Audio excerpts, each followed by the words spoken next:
after dial, the watch looks a So little what small. Saad's saying is, Saad is saying, why don't you put the original dial back onto this watch and then put the blue watch on your dad's watch? That might be better. Maybe you know what? Maybe Sad is right. You know what, Saad? You know what I would do is if I were you. Sorry, Marcelo. I would organize it. He's fucking hopeless. He's like you. Hey, he's pretty hopeless at this shit. They're hopeless. The guy that you got to tell us. I would say he's possibly not the best success. Doesn't take care. If he sold the bracelet off, he's not taking care of it. I would just do it for him. I would get it overhauled and I would change the dial for him and say, here you go, I'll do it for you. Does that make sense? I would personally suggest him to go for 18238 at least. Get rid of Dad's this. already got the watch. Dad's already got the watch. I mean, he can sell that because there is no picture. So the bracelet. I have never heard this before. Selling a bracelet. $5. What do you think of men wearing bracelets? Total gate. Look, I think it's look. You got to do it. Whatever makes you happy. I personally don't do it. I'm pretty conservative. I'd rather have a good watch. Good watch. But I'd rather do. Yeah, at least you can make the argument a watch has a purpose and a function.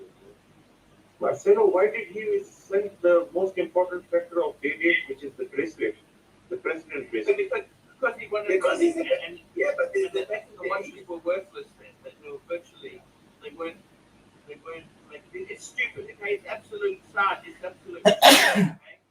That's why I said this to him. Don't give him the dial in the hand. You do it for him because you'll fuck it up. You'll go to some cheap guy who'll fuck it all up, okay? I can just tell the quality of Marcelo's dad's job. It'll be fucked. If you want to do it for him, you say, look, give the watch to me. I will organize it for you. And Marcelo, please don't polish these watches. The lugs on these watches are very delicate and slight over polish makes the watch totally ruined, Totally.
Totally. So be careful about 1803. If you really want a maxi case type of day-date, then go for 18038. It will look like a 39mm watch when you wear it. 180. Yeah, sorry. Yes, Tim Wright, $5. Shout out from the Grand Seiko event. You've got a lot of fans here. Hey, Tim. Sounds good. He's having fun. Look at that. At the Grand Seiko event. No, actually, my father used to be a gold dealer and also a diamond dealer back in the 80s, 90s. So he got a good price for the gold. He probably sad. He probably scrapped Daytonas in the day Right. as well. And that too 4-digit 14 karat Daytonas. He scrapped all of it. I think Did he? I think you should. I need to ask him. I don't know a lot of things. And did he burn the papers of these watches also or not?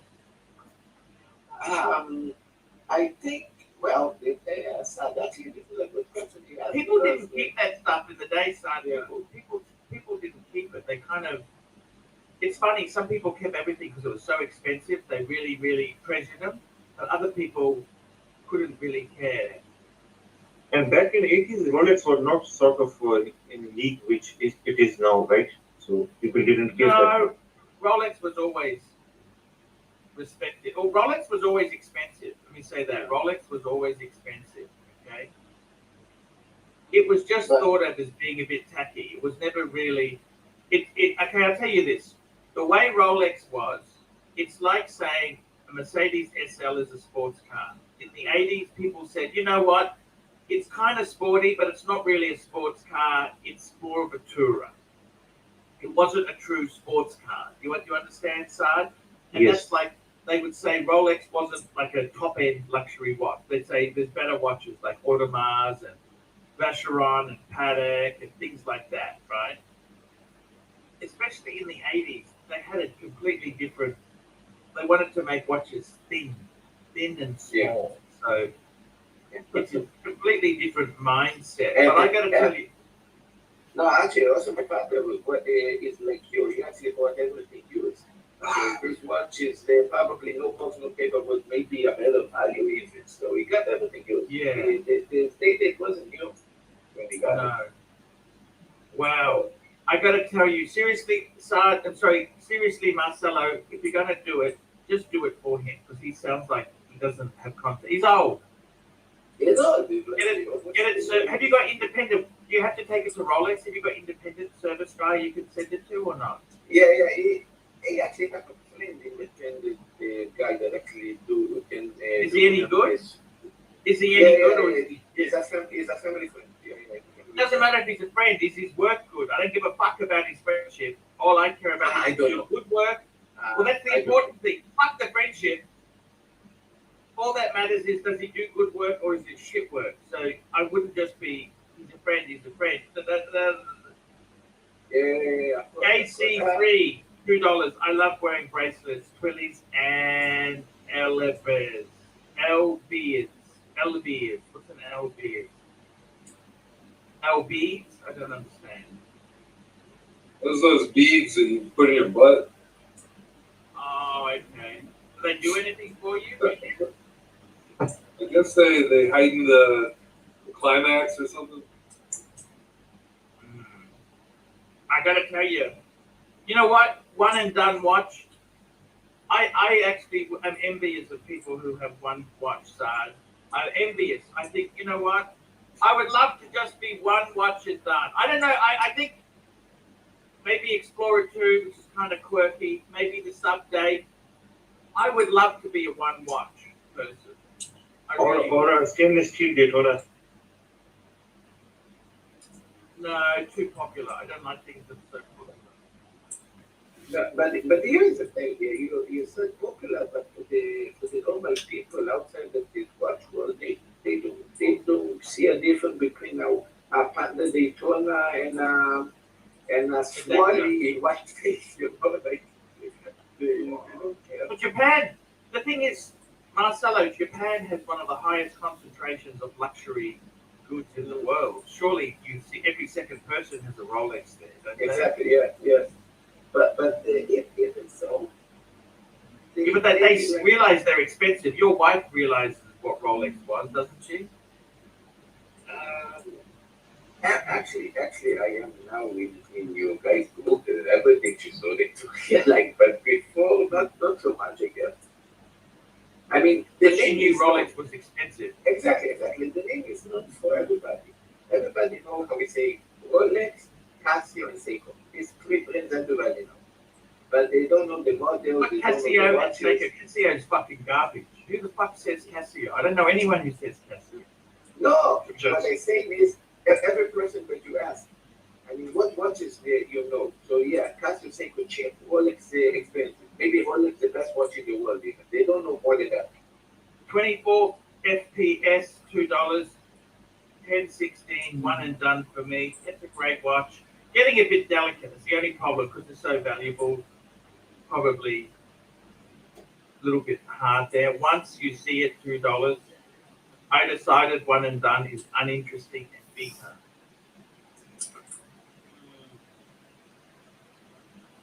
That could be true. Just have two watches. One daily wear watch, and other should be a party dress watch. Two By is the way, fine. guys, guess what next Saturday is, guys? Your birthday? My birthday, yes. Yeah, look at that. What are we gonna do? Congratulations, that. We have to have Are you a Libra or a Scorpio? Well, I'm on the cusp. Yeah, next week is the Libra. The old Virgin or something. Look, I don't follow star signs, but look, the thing is this. I'm really. Look, it's okay. Look, I tell you honestly, I'm thinking about getting one of my good watches out of the safe. Because what's the point of having these fucking things? What's the point of having these fucking things You should wear them. if you don't wear the fucking things? What's the fucking point? Have you had break-ins in the past? Look, I don't. I'm just very careful, very cautious. I'm very, very cautious. I just make sure that I keep the stuff in the safe. I don't keep it at home. It's asking for trouble. You know what I mean? Yeah. I don't know what to say. It's very fucking hard. I did one of the jobs I did today. The guy had I know it wasn't real, but it was like a Nautilus looking watch with like gold and diamonds all over it. Yeah. Just sitting out on a couch. But it would be funny if it was a real Nautilus just sitting out there. Yeah. No care in the world. Always when I imagine actually, the only watch I can see him with is the World Bank. The World Cup. I can think of calling with and maybe upgrade with the World Bank, with how much value, with the map. Yeah. This is the only watch I see. That's beautiful. Jamie has that watch. Beautiful. Neo, $5. Yeah. It's okay to have as many watches as you like, but if you don't know what your one and done would be, you don't know watches for yourself. So I think I would like to have if I just was gonna go buy a $20,000 watch. I think I'd get the Pepsi. I like the Pepsi. I think it's the most iconic Rolex. It's a beautiful watch. Pepsi is beautiful. I can't criticize the Pepsi. It's gorgeous. I mean, if I could choose for actually two watches, it would be the Gold Time and maybe a Rolex just to beat the shit out of Yeah. Those are the coolest. The coolest Rolexes are those ones that get kind of yellowed and sun worn. I love the look of that. You tired there? What's wrong there, Green Room? Actually, I think I need to go get a coffee. It's okay. I'm sinking. It's okay, man. You do that. You just leave the screen on. Just it's fine. It's cool. How long is today's stream going for? It's a 3-hour stream. 3 hours stream. Okay. Yeah. I'll come back and get a coffee. Okay. It's a 3-hour stream, guys. I gotta be honest with you, man. We've got to provide entertainment to the punters. This is it's. Is there any watch drama? Is there any more watch drama with the gentlemen and all those guys? There is drama all the time. I mean, this is about the drama come out. Yeah, I'm disappointed. Marcelo, why are you upset from me? Huh? What did I do? No. Well, I mean, what I was upset with that.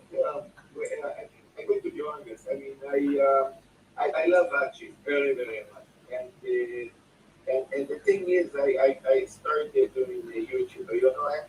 Let's call it a YouTuber. I started to do that and also Instagram. So I go to different channels. I am more like I am into this world.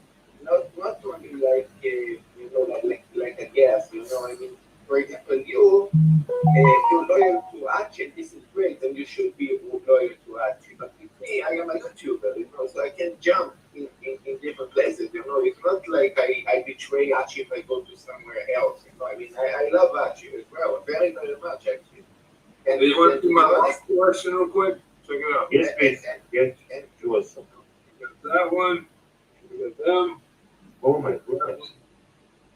I mean, you gotta admit, those are some good-looking watches, right? I mean, they might not be expensive, but they look good. They're just garbage, aren't they?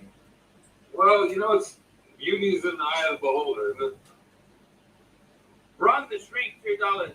It rubs the lotion on its skin. That's right, baby. And you're not, they don't see unjust disrespect. Basically, when you say garbage, it's like instead of having that many watches, if you have, it's like two nice watches. In this, Marcelo, actually, Ethan is more into perfume. So if you see his perfume, that is very high end. He's not into watches that much. So everybody has his own, interests. yeah. So why are you upset then? I have gotten compliments. Marcelo was upset. Marcelo I know, was I upset. know. It So was I fine. said that. So I said that. So no, because you have to accept it. The real wizard. Hey,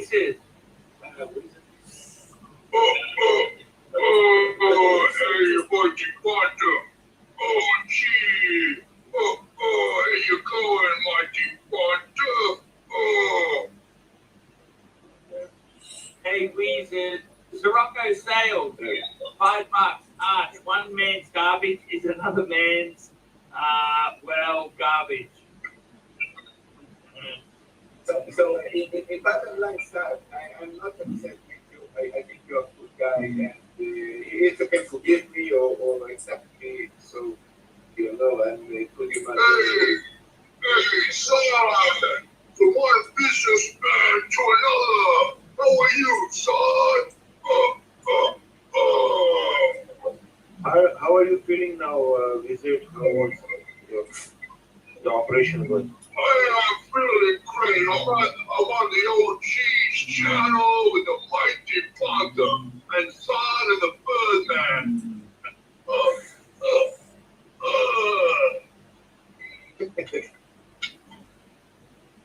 You have become too old, I think. Hey, no, man, I'm just fine, man. I'm fine. I probably should go to bed a bit earlier, but otherwise, I'm fine. I'm fine.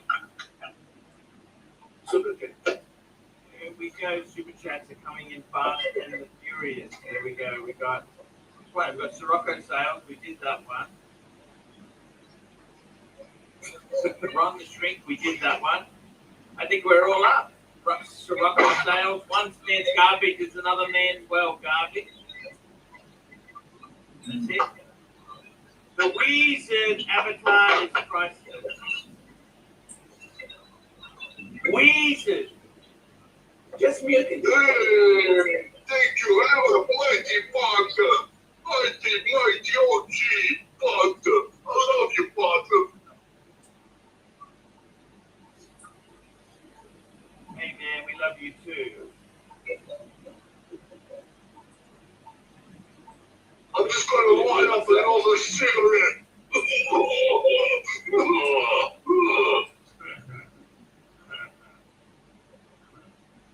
Hey, only bum puff, Potter.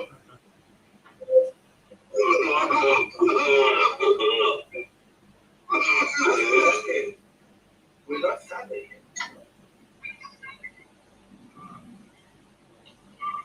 I'm sure. Just Wizard.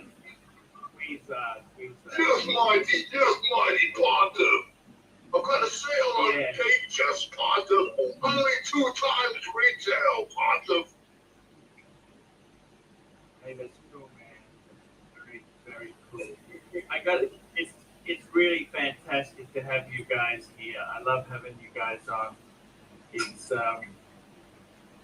I fucking love you, part of the mighty part of OG. I love you, man. Fuck, I love you. No worries. And what's up with that garbage, that Diego?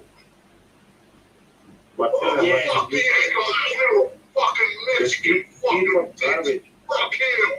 Fuck that ass clown, dude. There you go. He's as bad as plastic. And fucking nice clown. Lapo 76, $9 New Zealand. Plastic Wizard is actually pretty funny. Yes, sir. You want to fucking plastic. The fucking ass clown. I'll fucking kill it with Mr. GMT skewer. The fucking ass clown. Pine Baron, $10 Arch. I don't understand the appeal of the meteorite dial. I think it confuses the look of the watch. Would you pay up for one? You know what? I actually like the white gold. I really like the white gold. I like the white gold. I like the white gold. GMT with the black dial, the bluey graph. You know, the bluey, you know, that special. I'm not a big fan of meteorite dials, but they're massive premium. But you know what? I understand. I'm not saying people don't like them. I just, for me, I know it doesn't. It's not something special for me. That doesn't mean it's Actually, wrong. I'm just It's telling so you. much not special. Man, I mean, no matter what the city, when I get the little bag, how special the watch is, and you get it only one, and it's there. Actually, I've been with the Boston in Nakano. Only one place, actually. One place with 20 euros. Meteor dial is like my GMT meteor dial, like average. 30 watch. It's 30. Still expensive, huh? It's still Yeah, of course. Yeah, of course. But because this is the market price, but for the market price, you can choose what is the most perfect meteor dial you want. Out of 30. Out of 30. Did you pay retail for yours? You had to pay market price for yours. No, I pay retail. I can't pay retail. Very lucky. So there's a lot of money you've made out of that, then, isn't it? I guess, and look, there's a lot of minus in the watch. Like I said, the watch is really to go to sell. What did your dad say about it? What did your dad say about it? My dad is old. But I think, you know, when you tell them, yeah, I have basically double the money I paid for it. So, Meteorite versus mother of pearl, which one is more beautiful? I think. Look, this is a good question. that's a hard one. Depends. You know, look. Mother of pearl, I think it's more for ladies' watches. It's a shell, right? Yeah, the shell, pearl shell. Yeah. I prefer meteorite for men, but look, please, I have, you know, I'm not the expert in this. I very simple taste. I like black dial, white dial. It's very simple. Everything I like is simple and probably not popular. I gotta be honest with you. Archie, what kind of the suit is a good suit? You know that kind of stuff, don't you? Look, you're a thin guy. You're very lucky because you're quite a thin guy. You're a good-looking thin guy, right? So, you know, I would try, and what I would try and do if I were you, a good suit for you. You want to go to a small town sort of menswear store. You don't want to go mass market. You know, they kind of, you go to a small town menswear store where they can do some alterations to make it fit really good. So you got a good front. You're quite thin, right? You're quite got a good. You could almost wear off the rack. You see? Well, You can almost wear a double-breasted suit also. No. He could double-breasted side is for very. You've got a really light suit to pull that off. Otherwise, people say, "Why you buy that? Why you buy?" I don't think he's cool enough for that side. Okay. I don't You get a understand. I think for you get a single-breasted. What you basically want is this. Let me tell you what you want to do. One, you see it $2. Hannibal, sell all your shitters and get an Air King. There we go. What you would do is, Ethan, let me give you the advice. You go to a small town menswear store. Okay, one where the owner has been there like for 20 years. You get when you're buying a suit. What you basically want to do is you want to get a fully pure wool suit. You don't want don't want nicks in it. Okay? And what you want to do is you get 3 pairs of trousers for and the jacket. Okay, you want 3 trousers because believe you me, what ends up happening is you don't wear the fucking jacket much, and the trousers wear out. Okay, so you get 3 pairs of trousers. You want pure wool. If I were you, I would just go for very classic. Don't go for black. Like just black is like a funeral suit. I would go for a charcoal. I would go for a Navy blue. navy blue. Like navy. That's what I would do. Get a pure wool, and that's 3 pairs of pants you want for it. Now they might say, well, why? Just fucking believe you me. Get 3 pairs of pants. You've got a good frame. You're not fat, right? So you really could pull off just an off-the-rack suit. I wouldn't go for a super expensive brand. You don't need Armani. You don't need, Tom Ford. Tom Ford suit is fucking $1,000. Seriously. What about Canelo? Just don't worry about the branded suit. Go to a good store, like a store that's family owned and the guy owns it, not a chain. You don't want a chain where they just want to sell you something. You go to a store where the guy's owned it for 20 years and you basically get 3 pairs of pants and the jacket and try not to smoke in the fucking thing because you'll put a hole in it. Okay? Don't smoke in the fucking Then there. Ethan, the design suits are, by the way, really good. But now he's too expensive. Ethan, son, this guy here wants to spend $500 for 1,000. He's not talking to me. This is, son, this guy doesn't drive a Bentley, he drives a van. Okay, son, I don't even drive a van. I know my country. This guy here, you're talking, he wants to spend about $1,000. He wants to get a beautiful, you just get a single-breasted, I reckon navy blue or dark grey, really big, flaky grey. Pinstripe is more of a business suit. I don't think you want a pinstripe. Pinstripe, I use pinstripes because I'm fat. Pinstripes make you look thinner. You look like a mobster, No, that's a fat pinstripe. But you can have a silver pinstripe. It fucking thins you. Believe you me, in equal perception. But It thins you and makes you look a little bit taller also. See, I don't think that. you don't need that. So, I'm there you fixed. go. That's the advice, Ethan. That's the advice. There you go. That's Actually, the advice. could you buy used suits? What do you think about used ones? Look, the truth is, I don't think Ethan is cool enough to do that, okay? Because he's in America. You No, but in Japan they have huge designers. They're all thin fuckers. They're all very thin, and they look after their shit. Americans have the same hygiene like Japanese. Now, Arch, why don't you think I'm cool? Come on, man. Sorry, Why don't you think I'm cool? You you don't have gotta. enough money to be really cool. How much money do you need to be cool? I need $1 to million. charge $1 million. You can't be cool for less than $1 million for real. Okay, you could be cool for about 300,000-400,000. In the bank or No, just total net worth. okay. It's But doable. you wouldn't put it in the bank because the interest rates are so terrible. You wouldn't put money in the bank, okay? But Yeah. I think realistically, you should strive for $250,000. That's your first hurdle. Get to $250,000.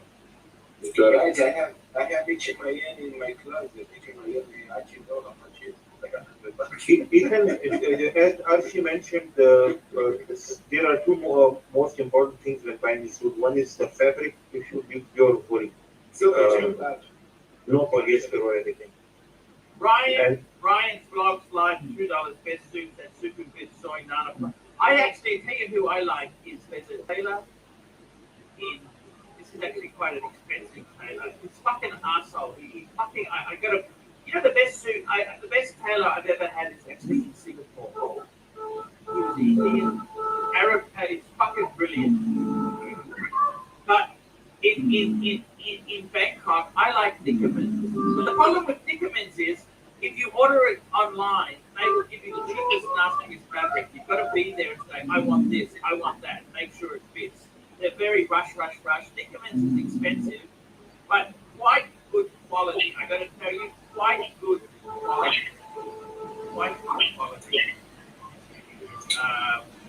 But Nickerman's, I would say Nickerman's. That's in the Landmark Hotel on Sukhumvit Road. Nickerman's. That's who I quite like Nickerman's. Hey man.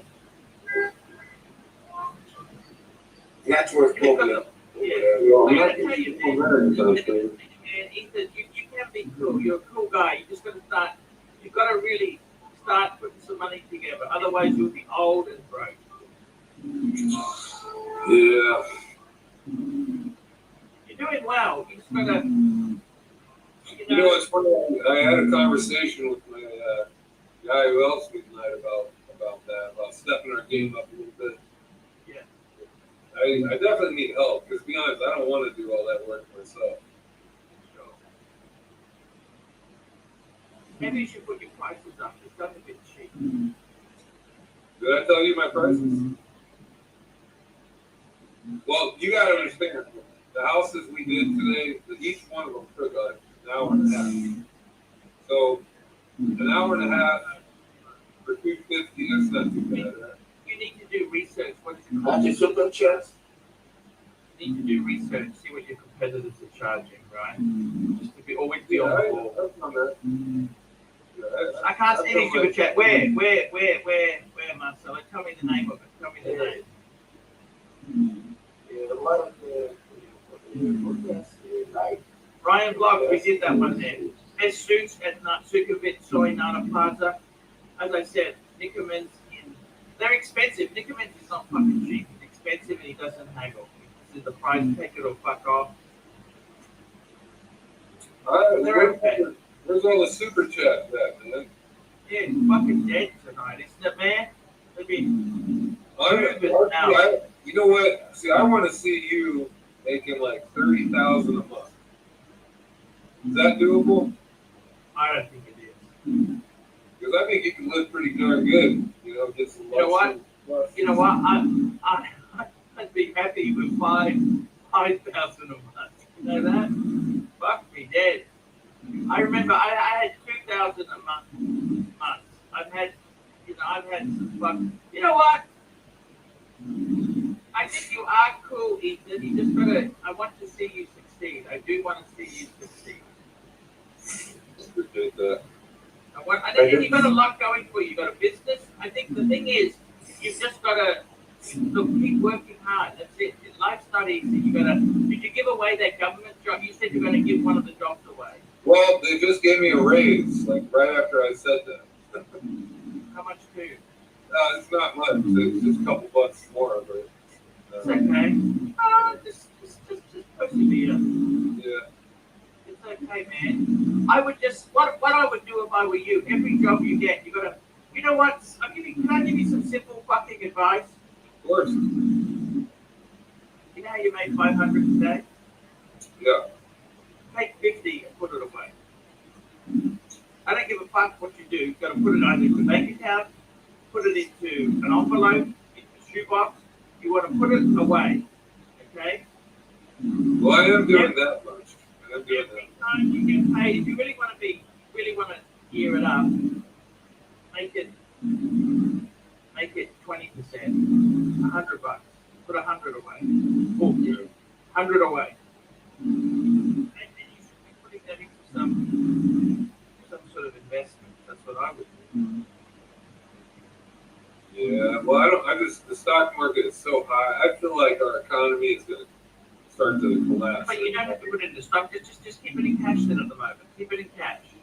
Yeah, that's what But I'm doing. every time you get a job, put 20% away. You put 10 to 20 away, depending on how you move it. Okay? At least 10. Just put 10 away, okay? Because it's hard to get you motivated to do anything.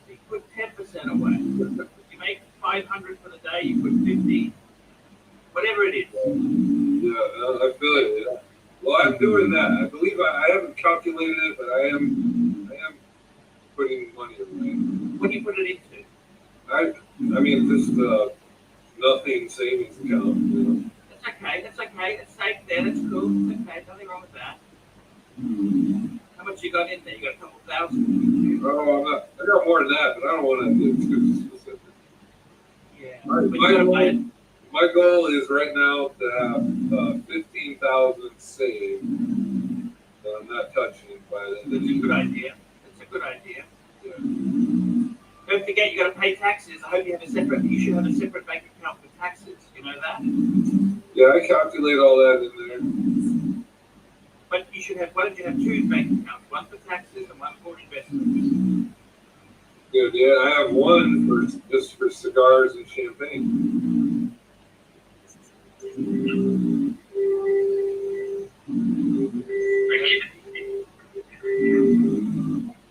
What's going on there, guys?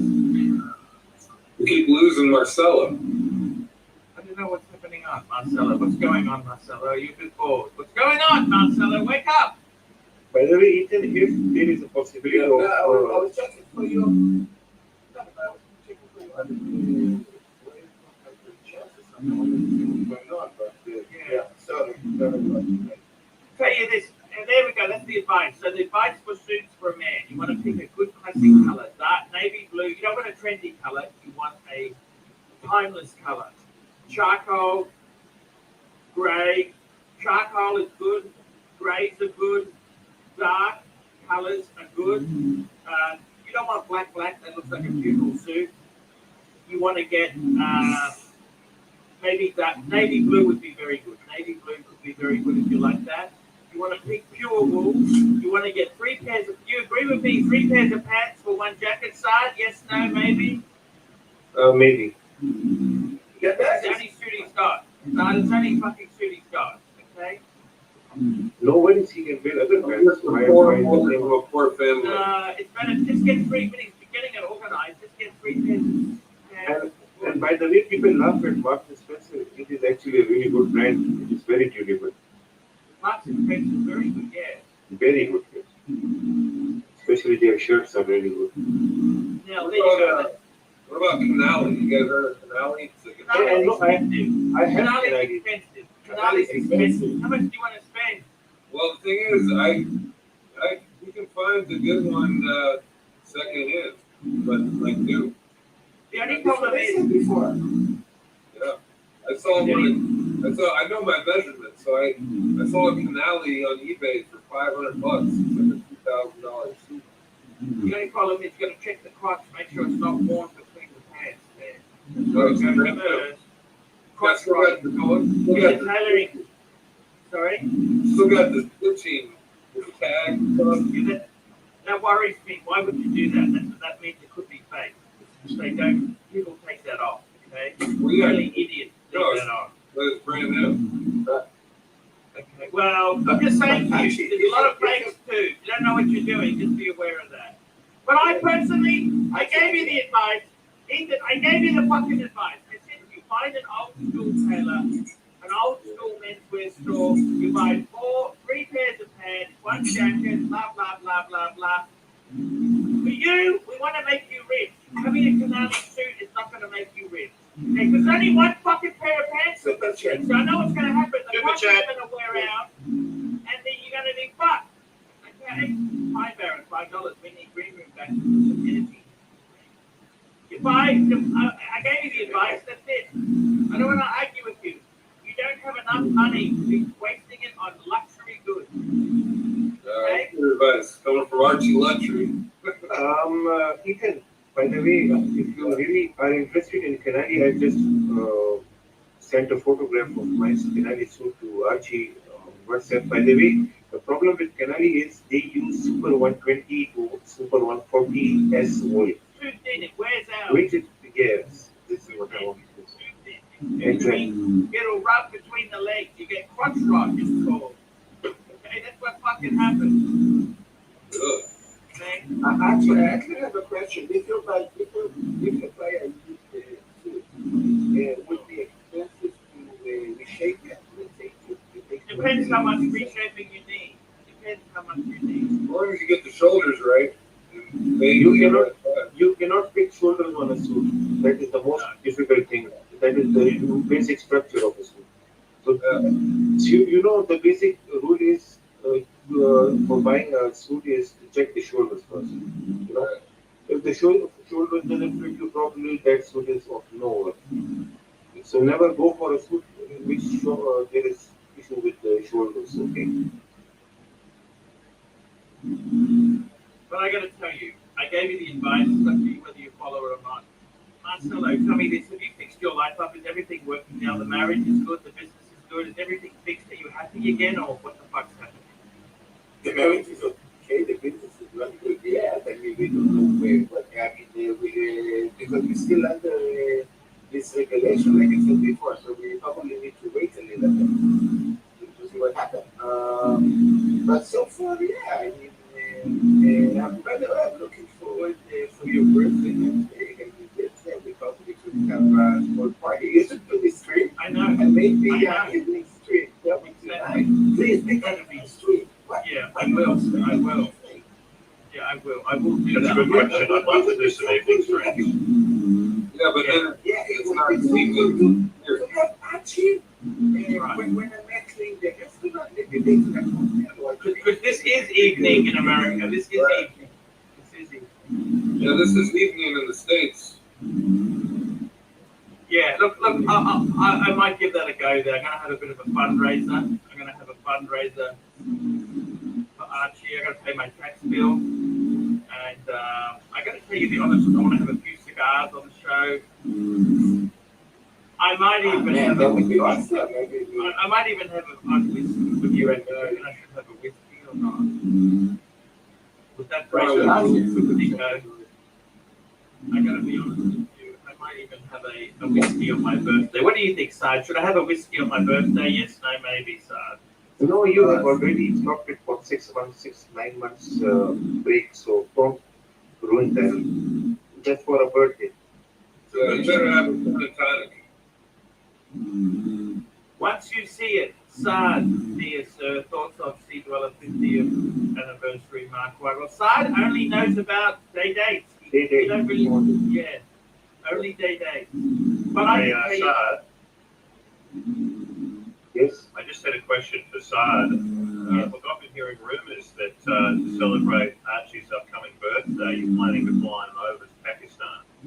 Is that true? He's flying to Pakistan or Because if you can get out of the flight. You're going to fly him over? you're going to find the second and third line. We need to have some proper party for Archie. We need to give him some gifts. We'll have a fundraiser. We'll do it next weekend. I reckon this will be. I gotta tell you, Saad. I gotta tell you. You know, I'm not scared to go to Pakistan. Pakistan is actually a beautiful country. You're more than welcome, Archie.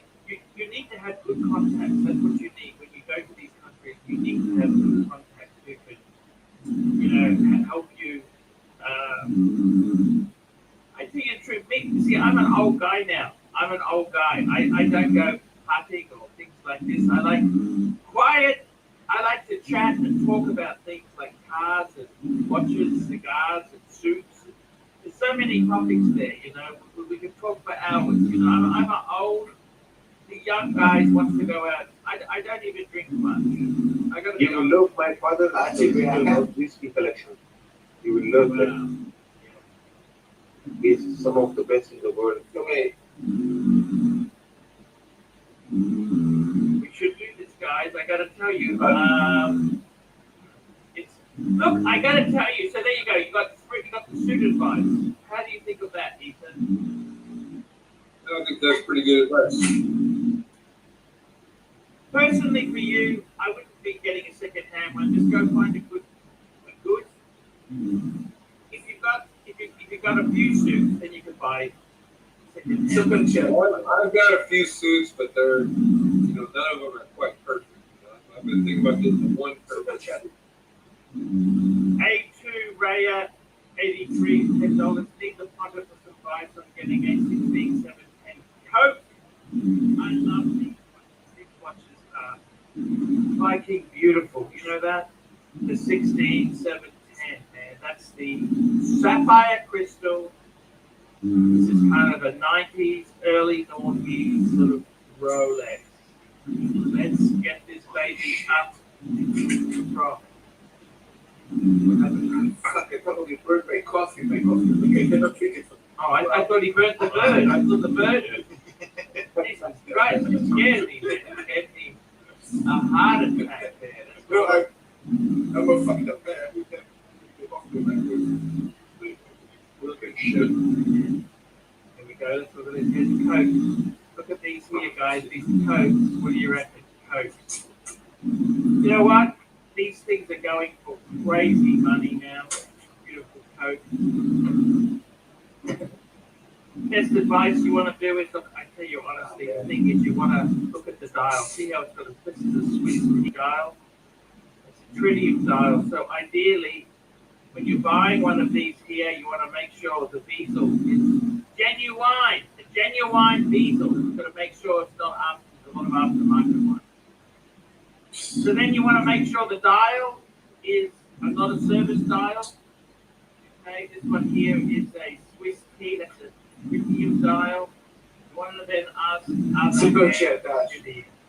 tritium dial, tritium hand, and original bezel. That's what you want. The bezel. And we've got Neo, $5 for your birthday screen. How much would it cost to go girls dancing in a cave? You know, I'm stuck in Australia and that go here. I have to go overseas. Nothing in Oz. Radio, it's gotta be cheap. I don't know what's that. I can't You do have the most it. beautiful grapes in the world. We have beautiful grapes in place, but when you're talking about the most beautiful horses ever. It's very. Yeah, they- You're in Japan. That's the home of the most beautiful. Yes, the Asian version. Extremely beautiful. But I gotta say, guys, yeah. So I gotta tell you, honestly, getting a Coke. That's the things to look for. Is the dial, service dial or original dial? Has it got tritium hands or not? You want to match it, or it's got to be matched up. But what happened is a lot of people stepping into service and Rolex would replace the hand. This is what would happen. So three things: dial, hand, and the bezel insert itself. There are some fakings. So that's basically three bits of advice. Personally, what do you think, Green Room? Have you ever been into the Cokes? Yes, no? Oh, I think Cokes are beautiful. I think it's done. I don't know the exact details of the dials, so I'm not really sure of the specifics there, but it's a really cool color combination.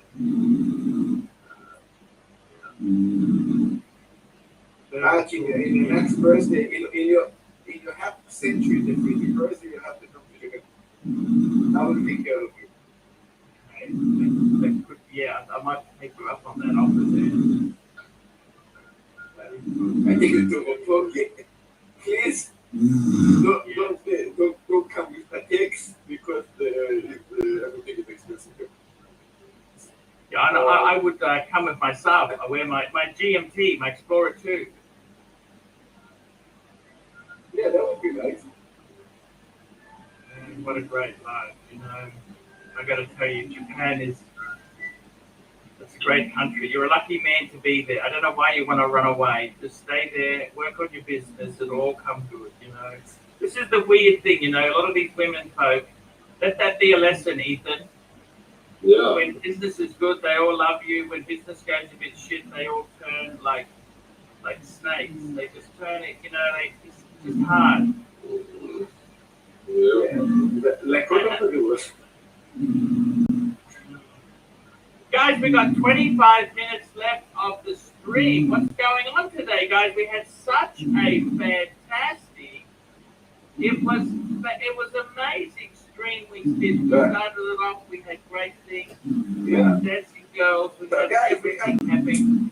We had the wizard join us for a bit. The wizard. The other wizard joined. We had dogs. Guys, We had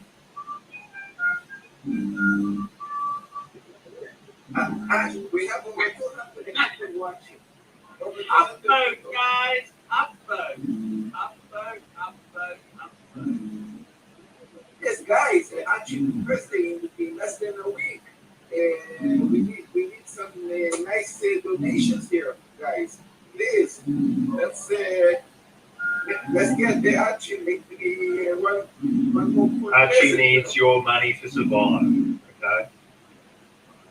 I gotta tell you, Ethan, you're doing me proud there. I'm glad you got a business. You know, many people have nothing to aim for. You've got to be very happy.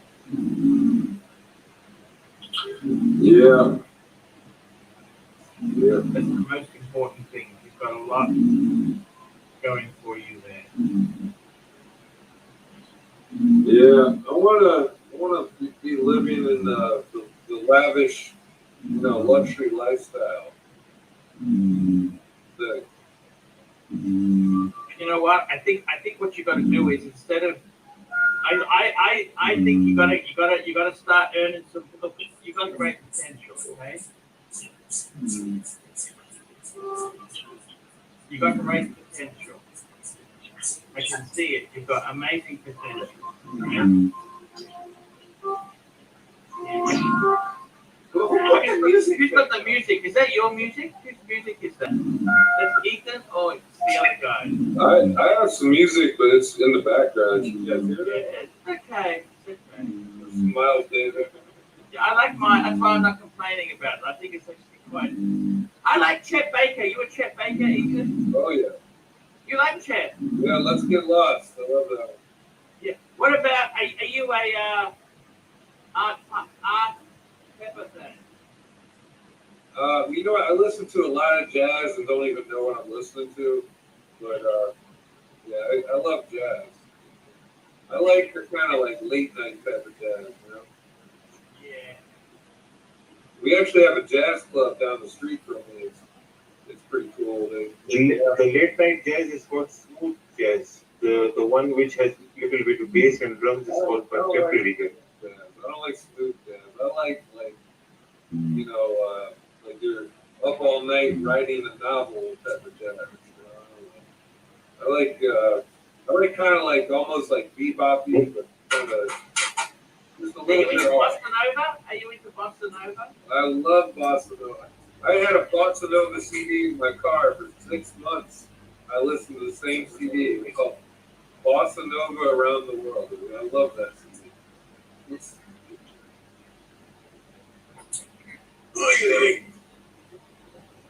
Yeah, Bossa Nova is great. The Bossa Nova just makes you feel good.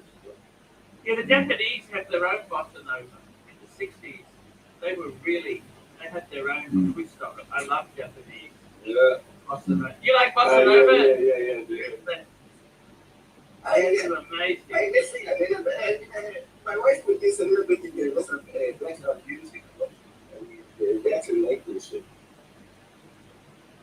Yeah. Japanese make some of the best jazz funk music in the world, especially the 80s, 70s and 80s jazz funk. Yeah, they were very cool. Very, very cool. My mobile is full of it. Ah, Japanese. Wow, yeah, I love Japanese music. They're- I have a lot of them. Wow. Yeah.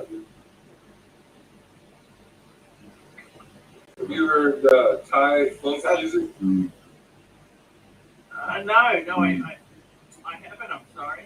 There's some really good Thai funk music, and there's really interesting music coming out of like a lot of poor countries right now, because they've got the technology and instruments, and so there's some really different music coming out of weird places. Like I'll show you some stuff I like there. Okay, here you go. Ethan, by the way, the jazz funk, jazz music was made by the poor people. By the way. that's why there's not any good American music right now. Can you guys hear that? Of course. Can you hear that? What do you think?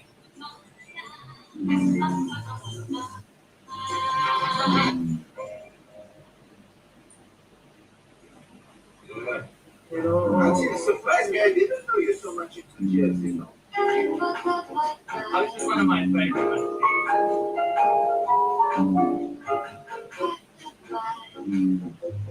good song.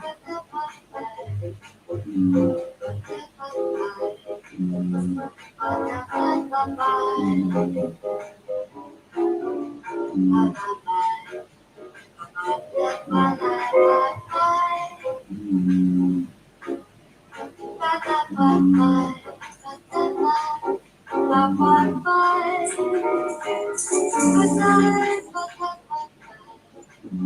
kind of like this song. It's a great Japanese kind of 1960s, you know. You can just imagine having a first series Corolla.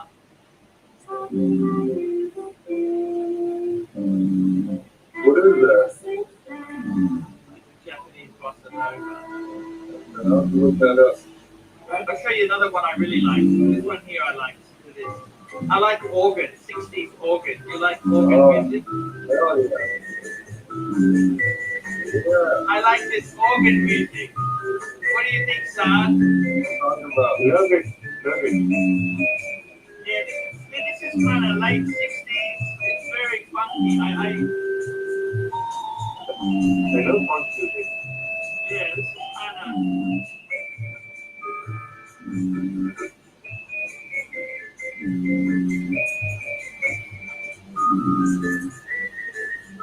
Children, you don't stop so amazing.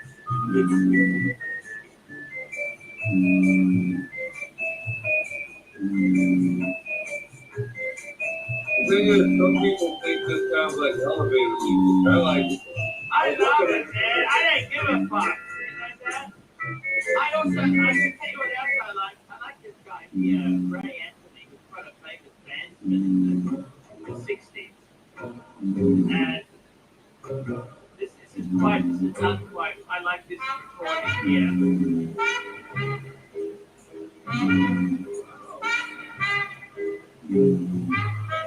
It's very good. It's a very good technique. It's hard to play like that.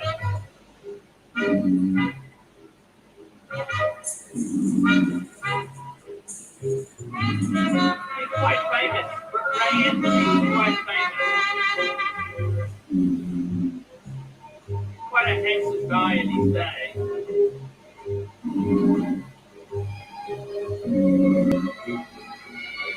Wow. See, you know, what I'll do is I'll get a song I like and I'll listen to 20 different versions to find the version I like best. I do exactly the same. Exactly. I do that too. I've got playlists like that. They're just all one song. Yeah, I could listen to the same song all day, 20 different versions. You know what I mean? I love to just drive and listen to some bottle over or something, smoke a cigar, and just drive around. Yeah, exactly it, man. That is amazing stuff. Wow. Actually, what kind of sound system do you have? Look, I've actually got a Marantz. Oh, excellent. I got vintage. I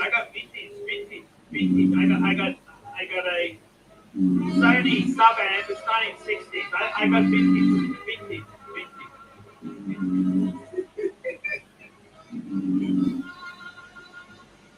But you know, I gotta say, some of these songs are pretty. I like this recording because it's no singing in it, but it's pretty. The instruments are so good. The instrumentalists are so good. They're so good. You know, I got a very wide range. You know, wide range. I like quite a wide range of music. You know, I can even jump into something fun that I'll tell you. I think this was very well done. I like the jazz piano. Yeah, she was commercial.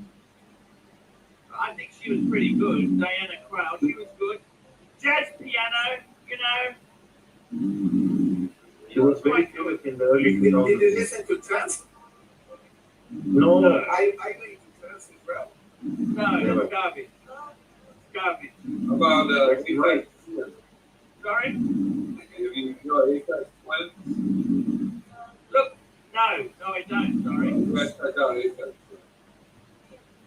See, I gotta say, you know, I like a certain beat. What I like is a certain beat. You know, like, oh, look at this. That's fucking nice. Look at that's a nice hand there. Look at that. It's a nice placement. Russian side won't let me get one. They're fucking beautiful, isn't it? Reverse, look at that. Actually, 94 to 97 of 40%. Is that right? See, I quite like David Bowie. You know, his 75th birthday's coming up. I quite like David Bowie, you know?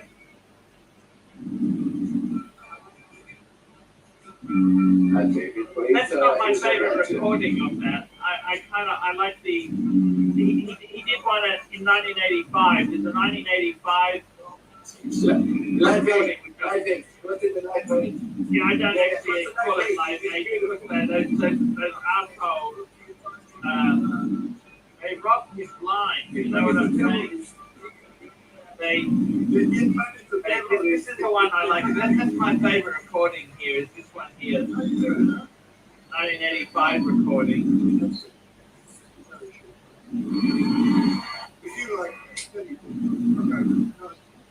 He's very cool how he starts. It's quite interesting. He's does very good beats.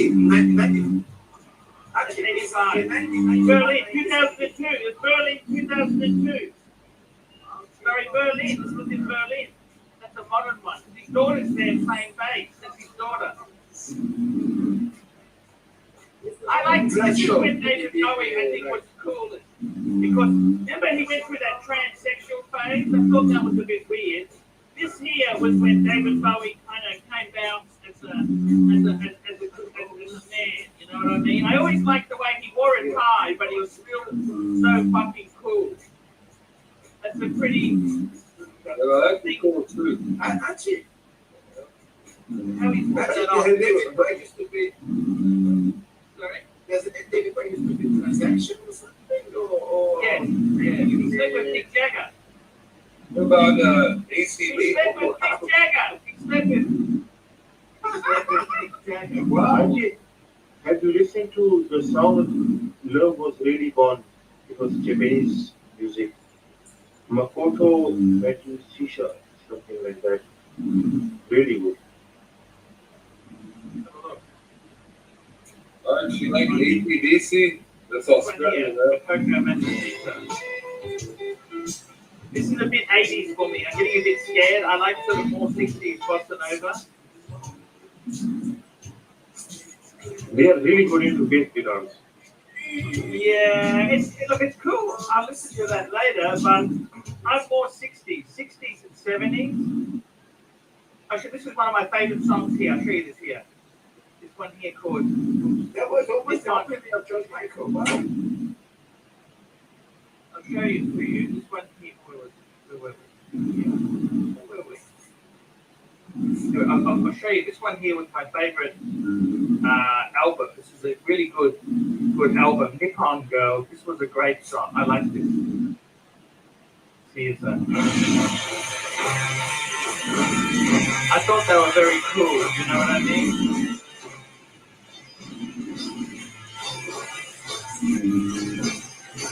Very good beat. See, I prefer 60s, late 60s, son. Very beautiful. Love it. Yeah, I prefer late 60s compared to 80s. 80s, I don't like the 80s music. Like, I don't like the synthesizers in the 80s. I prefer the 60s and 70s. You don't like the artificial instruments. Exactly. Oh, this is one of my favorite songs here. One of my favorites. I actually like the classic stuff. I like the Lumberjack. I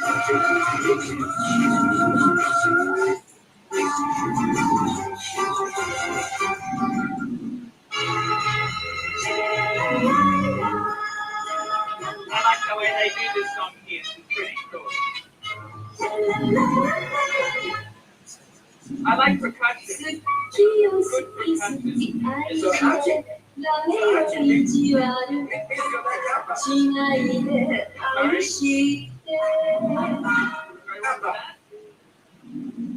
you like also ABBA, right? They're a bit commercial. She has such a beautiful voice. I have heard Yeah. or something like that. It's got my coffee delivered with my pancakes. She's very good. You eat too many carbohydrates, man. I know. So just eat That's my meat. breakfast. Just eat meat.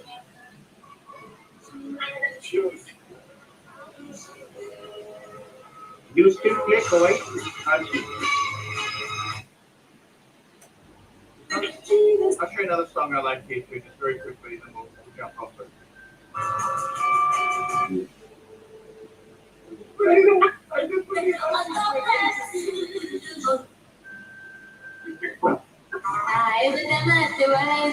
can't find it anyhow. There you go, guys. I don't believe Archie is my age and you listen to this classic thing. You know what? When you deserve maybe for good, you're more. You really deserve maybe.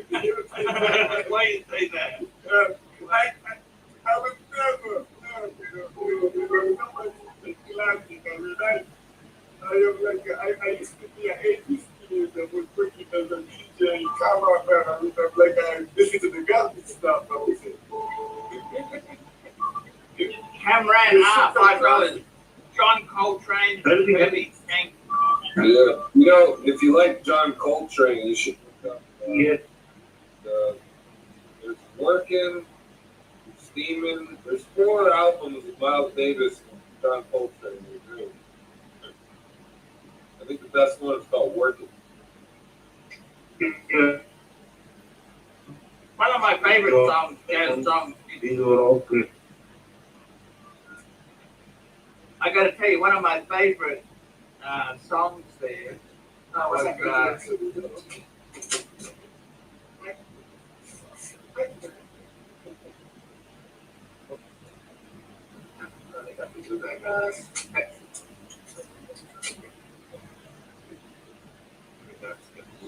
I got a person. You got a parcel. I got a person. Go there. Live unboxing. Let's do it. It might be I always try to hurry up because I gotta go murder some people. Please make some videos. Yeah, I'm gonna do a live stream. Maybe like burgers. I'll just show you one more thing before you go, okay? Holy shit. This is one of my favorite Chet Baker songs. This was a recording in the 80s. Now, I don't know if you know this. Chet Baker was thrown out of a fucking window for being an absolute cunt, okay? I heard about that. Yeah, he was thrown out of a window in Europe. Actually, you had super chat, by the way. He was quite the womanizer, I guess. Yeah. Humble Pine, $10. Slaves, Chopin's Night, cover of the world. Have a look. Find that. I don't even know if we can find that. Let me give me a minute there. We've got to find this thing here. There we go. This is one of my favorite recordings. 1987 in Tokyo. Sorry, this was in Tokyo, this recording. So Chet Baker, he lost his teeth. Someone punched him in the mouth because he was such a cunt. And he had to learn how to play on pulses.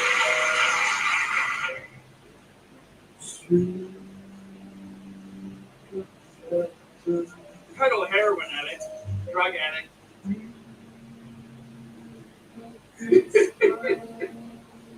Sounds like Yamaha piano. I think you're right.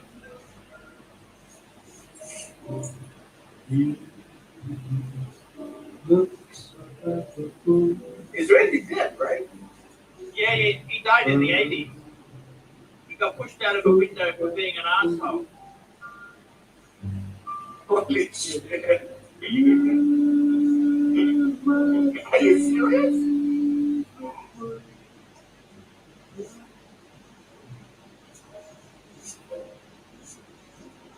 He's got a very good horn solo here. I'm just jump to it. I'll just skip it.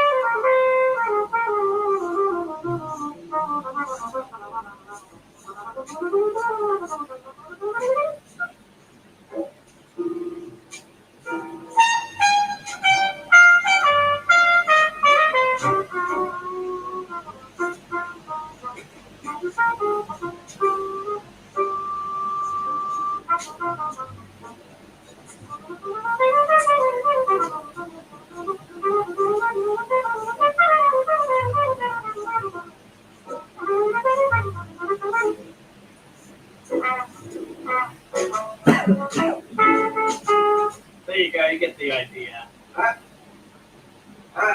by the way, being in Australia, what was you taking on that NSX guy that is in suicide? And, it was a big. In excess. I love him. Michael Hudson. Yeah, yeah. I've actually visited the hotel.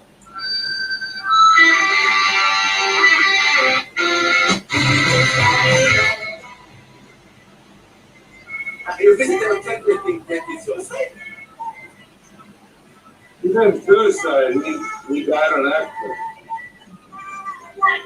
Yeah, I don't know, but look, it's a different genre than I like, right? I gotta be honest with you. I'm more 60s. I like 60s, 70s. I'm not quite sure I really get their music. I don't get their music. I'm not saying I don't appreciate it, but it's probably not my cup of tea. So, what was your taking? The excess. No, what was your taking to? Yeah. Your visit or yeah. I love him, you know, I'll just show you. I love his, hang on, I'll pull up one of his songs there. It was so awesome, cool. right? What's that? Yeah, because I heard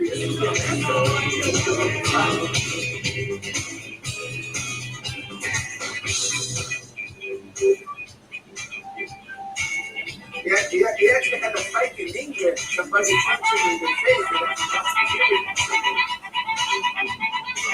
I like anything with harmonica in it. How could you not love something with male harmonica in it, eh? Boy.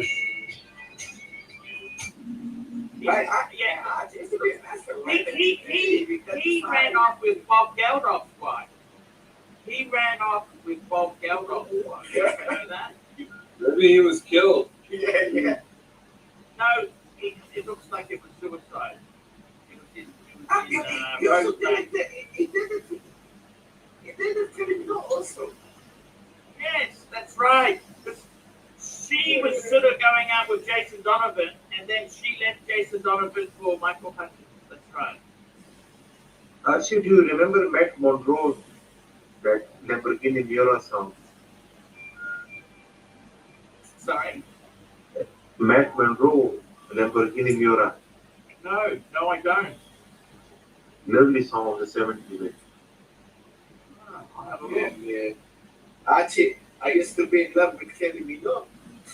She used to be so hot. Yes, you know that song she did? Na, na, na, na, na, na, na. You know that one? I was in love with her. That car, that was a Di Tommaso Mangusta. Just out of interest, if you saw the car, it wasn't people said it was a Pantera. It wasn't a Pantera. The model before the Pantera, it was a Di Tommaso Mangusta. Yeah, Carly Minogue. But actually, did you guys like Kelly Minogue back in the 80s? She was hot. Look, that was more of a. She was hot. Look, the thing is this: her music producer was Scott Atkin and Waterman. You know, she was produced by Scott Atkin and Waterman, I think it was. You know, that would be the producers, and they had that sort of fake. To be honest with you, it was kind of a manufactured sound. Okay, because I tell you who else also had Scott Atkin and Waterman. That was, you know, that one Rick Astley. He also had that same producer. So they had a formula. So it was kind of, it's a bit bubblegum music-y. It's a bit bubblegum music. Does that make sense what I'm saying? It was kind of manufactured. It was manufactured, okay?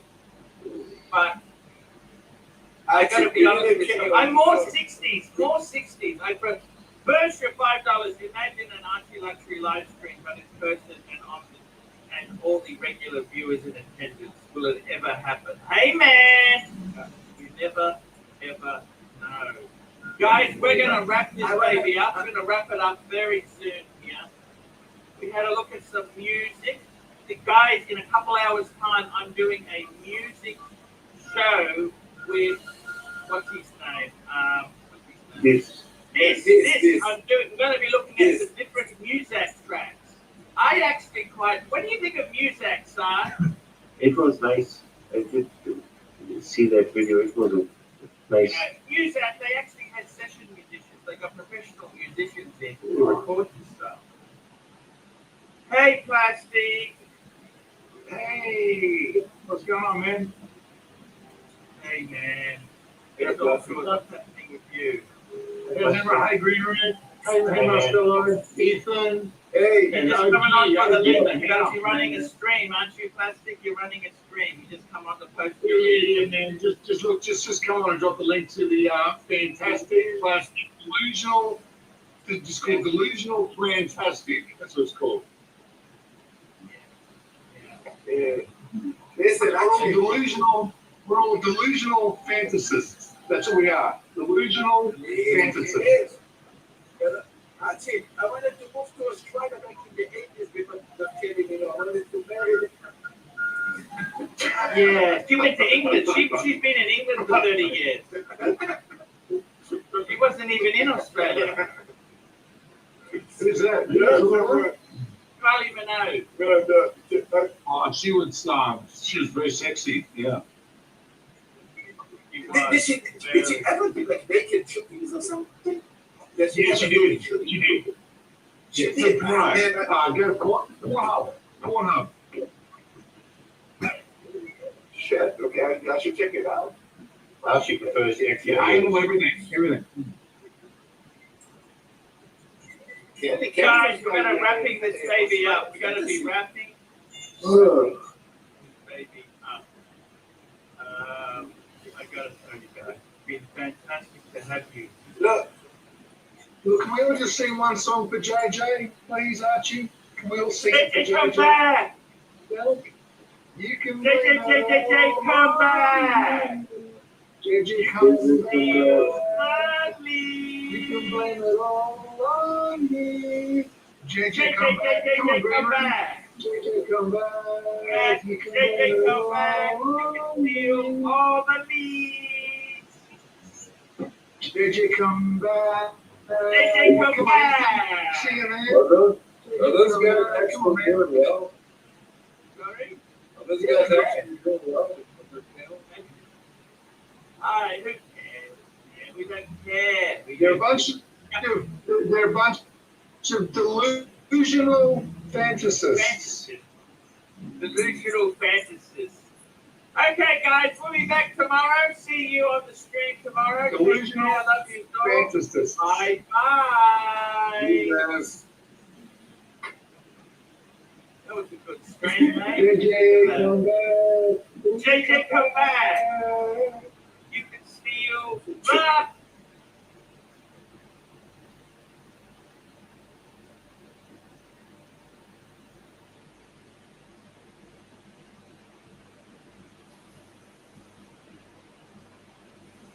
Now, looking back at my watch collecting journey, I would say the time where I became the most serious, or started to get more serious about watches, was when I was in college as a student. And when you're a student and you're starting to get into watches, it is a challenge to say the least, because you have all these desires of things you want to own, but then when you look over at your bank account, yeah, there's a lot that you're not going to get. So I understand those kind of growing pains that come associated with being a student. And I know many people that are watching this channel are students themselves. So what I wanted to do was look at some of the best watches for students in this video. So how this is going to work, I have 3 different segments of types of students. So we can look at this from a very holistic point of view. So you first have your high school students, and these are people typically under 18 years old. There are certainly people out there that are watching this channel that are into watches, and that's amazing to see. Then our next portion, we're going to look at college or higher education.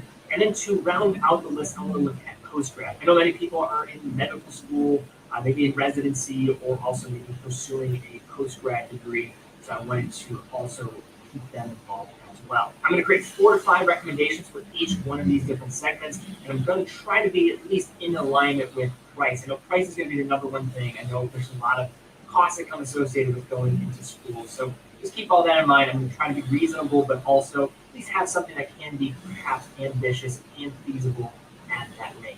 So before proceeding any further, I have a huge announcement to share. TeddyBaldister.com is now an authorized dealer of Longines.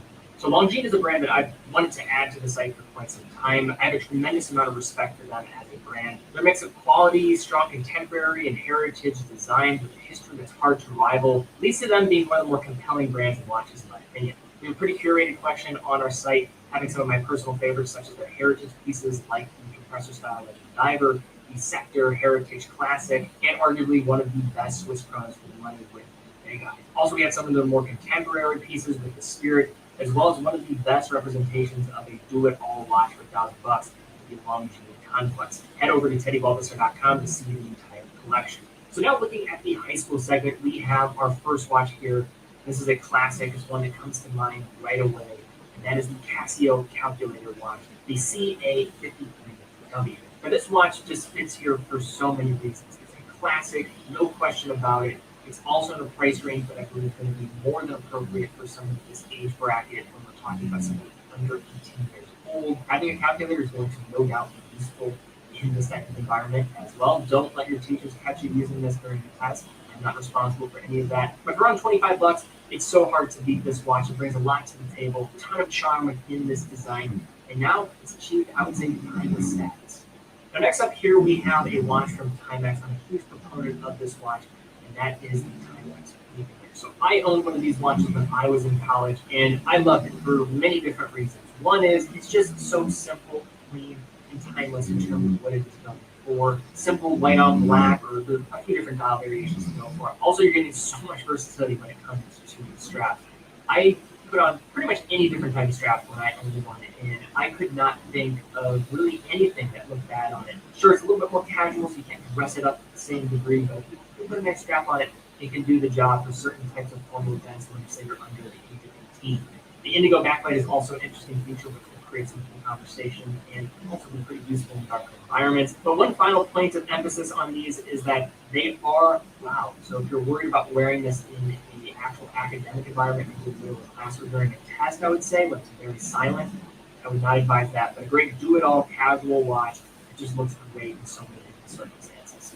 Now for our next watch, we have the Orient Bambino. The particular version I'm going to look at here is the Gen 2 version 2. Now, there are different versions to go for, of course, and just have some fun, get lost, but the Orient Bambino is just a fixture in affordable watches. It's so hard to beat. Mechanical in-house movement, packing, hand winding features, solid accuracy for a mechanical movement as well. I think a lot of people overlook how well these perform typically out of the box. I find them performing better than a lot of Toyota or Seiko counterparts. You're talking about it for around $150 or less dollars. Although that is going to be a bit higher in price for someone in high school or something around there. But say you're working a summer job, most people are spending all their money on Jordans or whatever people spend money on nowadays. $150 is not out of the question for a lot of younger people, especially saying this thing's going to last 4 years. So many products nowadays I see as almost disposable, despite having prices that are rising when associated with what you're getting in return. And whether you're going right into the workforce after school, or say you're going to go to college or something of that sort, this thing is going to last you. You can get into your actual career, and that's amazing. You get watch like that for around $150. And now for our next watch here, we have a dive watch. Now there's a couple I was choosing between. I was doing either the Casio Duro or the Vostok. In terms if you're going for design, I would probably recommend Casio Duro. But if we're talking about going for the quote classic, a mechanical watch as well, which I think creates a lot of cool conversation when you're talking about under $100, because it is quite rare to get that. I think the Vostok makes a ton of sense here. Now, a member of our team, Ben, he always calls this the ramen noodle of watches. And it's so true. When you're talking about somebody who's on a ramen noodle budget, being able to get a watch is mechanical, in-house movement, proprietary case technology that is going to compress to allow water resistance to 200 meters. There is a cool backstory with this watch and everything that is being created. Now, in terms of how it looks, I mean, a lot of Vostoks are ugly. There's no question about it. But this is just a watch that I find is not fully appreciated. It's kind of goofy. It's out there. It's not necessarily going to wow anybody on the surface. But as you learn more about it, you wear it, and you just kind of start to get its charm. And I would recommend checking out my video reviewing the Vostok Infinity. It was a watch that I almost wanted to put down and hate, but when I actually had it on the list, you just can't help but kind of find these here. And what I loved about it was it allowed me to get back to the rudimentary form of why I love watches and what got me into it in the first place. And when you get a watch that can make you have those feelings, I think it just makes it so appropriate for somebody that this is their gateway. It seems so appropriate for this type of scenario. And that's why I think it belongs on a list like this. And now for our last watch for the segment of high school and below, going to be looking at the Seiko Flex Sports SR1. So this is the classic Seiko 5 Sports, the models that were just unveiled in the last couple of years. Initially, when they were released, I think a lot of people were underwhelmed considering that they saw the case architecture, assumed that it was going to be an SKX replacement, which it really isn't at the end of the day. I don't think that's what Seiko was going for. And now that the dust has settled there since the release, I think people have now accepted these for what they are. They're just solid, do-it-all type of watches from Seiko at a price range that is pretty attractive. We're talking $250 to $300 typically you're going to find these at. This particular one that I'm referencing is going to be maybe one of the most versatile offerings. There are quite a few different variants that you can go for, but I'm looking for a watch that I can, at this point, be an investment for my future that I can wear for years and years to come. This would be the one that I would go for. We want versatility. You only have $200 to $250, $300 to spend. You want to get something that you can get the most miles out of. These would be the ones to go for. 4R series of movements inside, reliable movements, hacking and hand running, much better than the 7S26 movements that you're going to find out there from other Seiko 5s. I think that upgrade is nice to see here. Water resistance is certainly more than enough at 100 meters. You're also getting pretty wearable dimensions despite the 42.5 millimeter case. Going to wear it closer to a 40 millimeter case. If you're familiar with any Seiko model whatsoever, that's in the news to you. But certainly a great do-it-all watch in the sub $300 range. Pretty much could put any Seiko 5 here. This was just the one that I wanted to go for. Just it fell in a nice area and had a design that I think would be appropriate in the market for what many people want. Now for our next category, we have undergrads. And just as a little important side note, some of these watches that are going to be mentioned here are kind of like no-brainers, but I feel like that's important when you're talking about somebody who's not going to have all the money in the world to spend on a watch. You want to get something that's going to be versatile. Again, you don't want to have to worry about, oh, what's a watch for this occasion, this occasion. You want that do-it-all type for these watches, and that's kind of what I'm going for here. Now, to start us off here, I think Seiko, again, just to segue off of what we were saying mostly about the Seiko 5, once you get into this next tier of going up a little bit more, you might have a bit more money to spend, maybe you got an internship, you got a nice, better paying job compared to some of the early jobs you're working in high school. I would jump up to the Seiko Cocktail Time family. The Seiko Cocktail Time, if you want a watch that it's almost an investment into your future that you can wear into your professional job. It makes all the sense in the world. This is a watch you can wear throughout your 20s even and not look out of place. It's a fantastic watch and stacked up with watches that are multiples of the price. The dial finishing is maybe the best in the price category of under $500. I have a video saying that, and I'll stand by that still today. Yes, it does have a Hardlex crystal, but the doming effect that creates with that combination of dial finish, it's spectacular. No question about it. A watch that looks way more expensive and be better than 99% of what it's going to be on anybody else's list. Now, a question I get all the time, what is the best watch for around $500? Especially if I want something Swiss made. I quickly usually recommend brands like Kiso and Hamilton, but if I had to say maybe the one only that's kind of do it all, I would say the Hamilton Cat and Field. And you can go for two options here, the mechanical or the automatic. But I would say for most people, the automatic is going to make more sense, especially for a younger type of individual that just wants the perks of being automatic, not having a manual line in their watch every single day or every other day or so, power reserve, but also with this automatic movement, you're getting 100 meters of water resistance. On a different type of strap, you can probably get this more into the dressier category, but at its core, maybe a NATO strap or something of that sort, it's going to look just as sporty as a dive watch in some circumstances. There's so much flexibility with just how these look. Hamilton and what they're producing in this price range just provides so much peace of mind as well. 80-hour power reserve, Swiss-made movement, sapphire crystal, 100 meters of water resistance, from a brand with great pedigree and heritage in the realm of field watches. It's so hard to beat this for around $500. I would say this is an easy choice for many people. If I had to just shut off my brain and just say what's the best no nonsense option, this might be the one. But another brand in this category that does a fantastic job that has not been mentioned yet is Tissot. Under $1,000, Tissot does it all, simply put. They might not be as collectible as Seikos and Hamiltons, and doesn't have that kind of vintage aesthetic that some of those designs might have. But you cannot put down what Tissot delivers consistently across all of their different collections. Any Tissot under $1,000 is pretty solid. When you get into the mechanical pieces especially, they stack up very well. And what I'm going to talk about here has been a model that has just taken over in 2021 for a watch under $1,000, and that is the Kiso Prx. I will preface it first by saying that this is not going to be as versatile from a dressy standpoint as some other models, like say like the ZzZzZzz, maybe looking at something like the Lock as another example. But if you just want all that sporty kind of flair, you like that classic kind of integrated bracelet look, which is incredibly popular right now, this is a no-brainer. And in terms of finishing for price, probably maybe the best that you're going to find under $1,000 for a bracelet style. You have a quartz option as well as the Powermatic 80 version.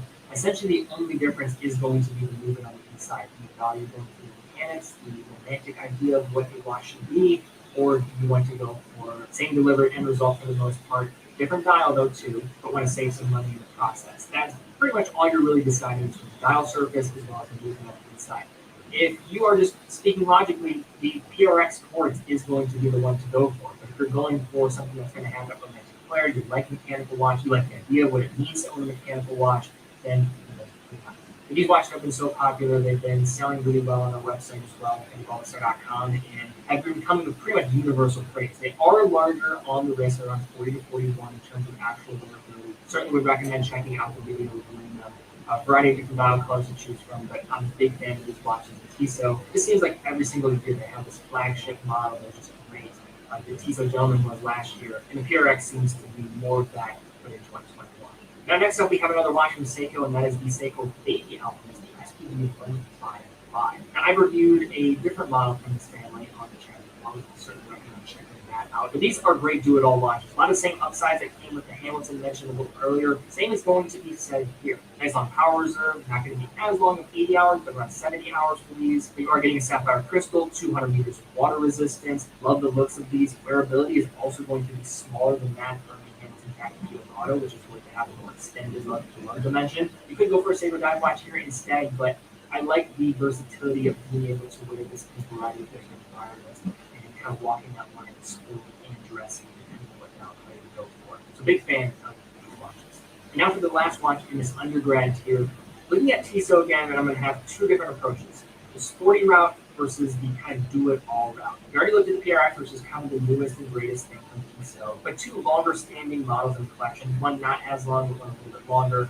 First with the C-Star 1000, great do-it-all Swiss-made dive watches that come with fantastic specs, 300 meters of water resistance, ceramic bezel, which is pretty nice to see in its price range, a variety of different dial colors. It is a bit more youthful too in its approach and just how it looks. These are certainly going to be larger watches though, so fair warning there. But great do-it-all, sporty, looks great. Kind of just to go back to what I said about Kiso earlier, they just always know when you're talking about this price range. And then for the other option, I have to mention this watch as well, the Kiso Gentleman Powermatic 80. You can also go for the quartz version, very similar to that of PRX.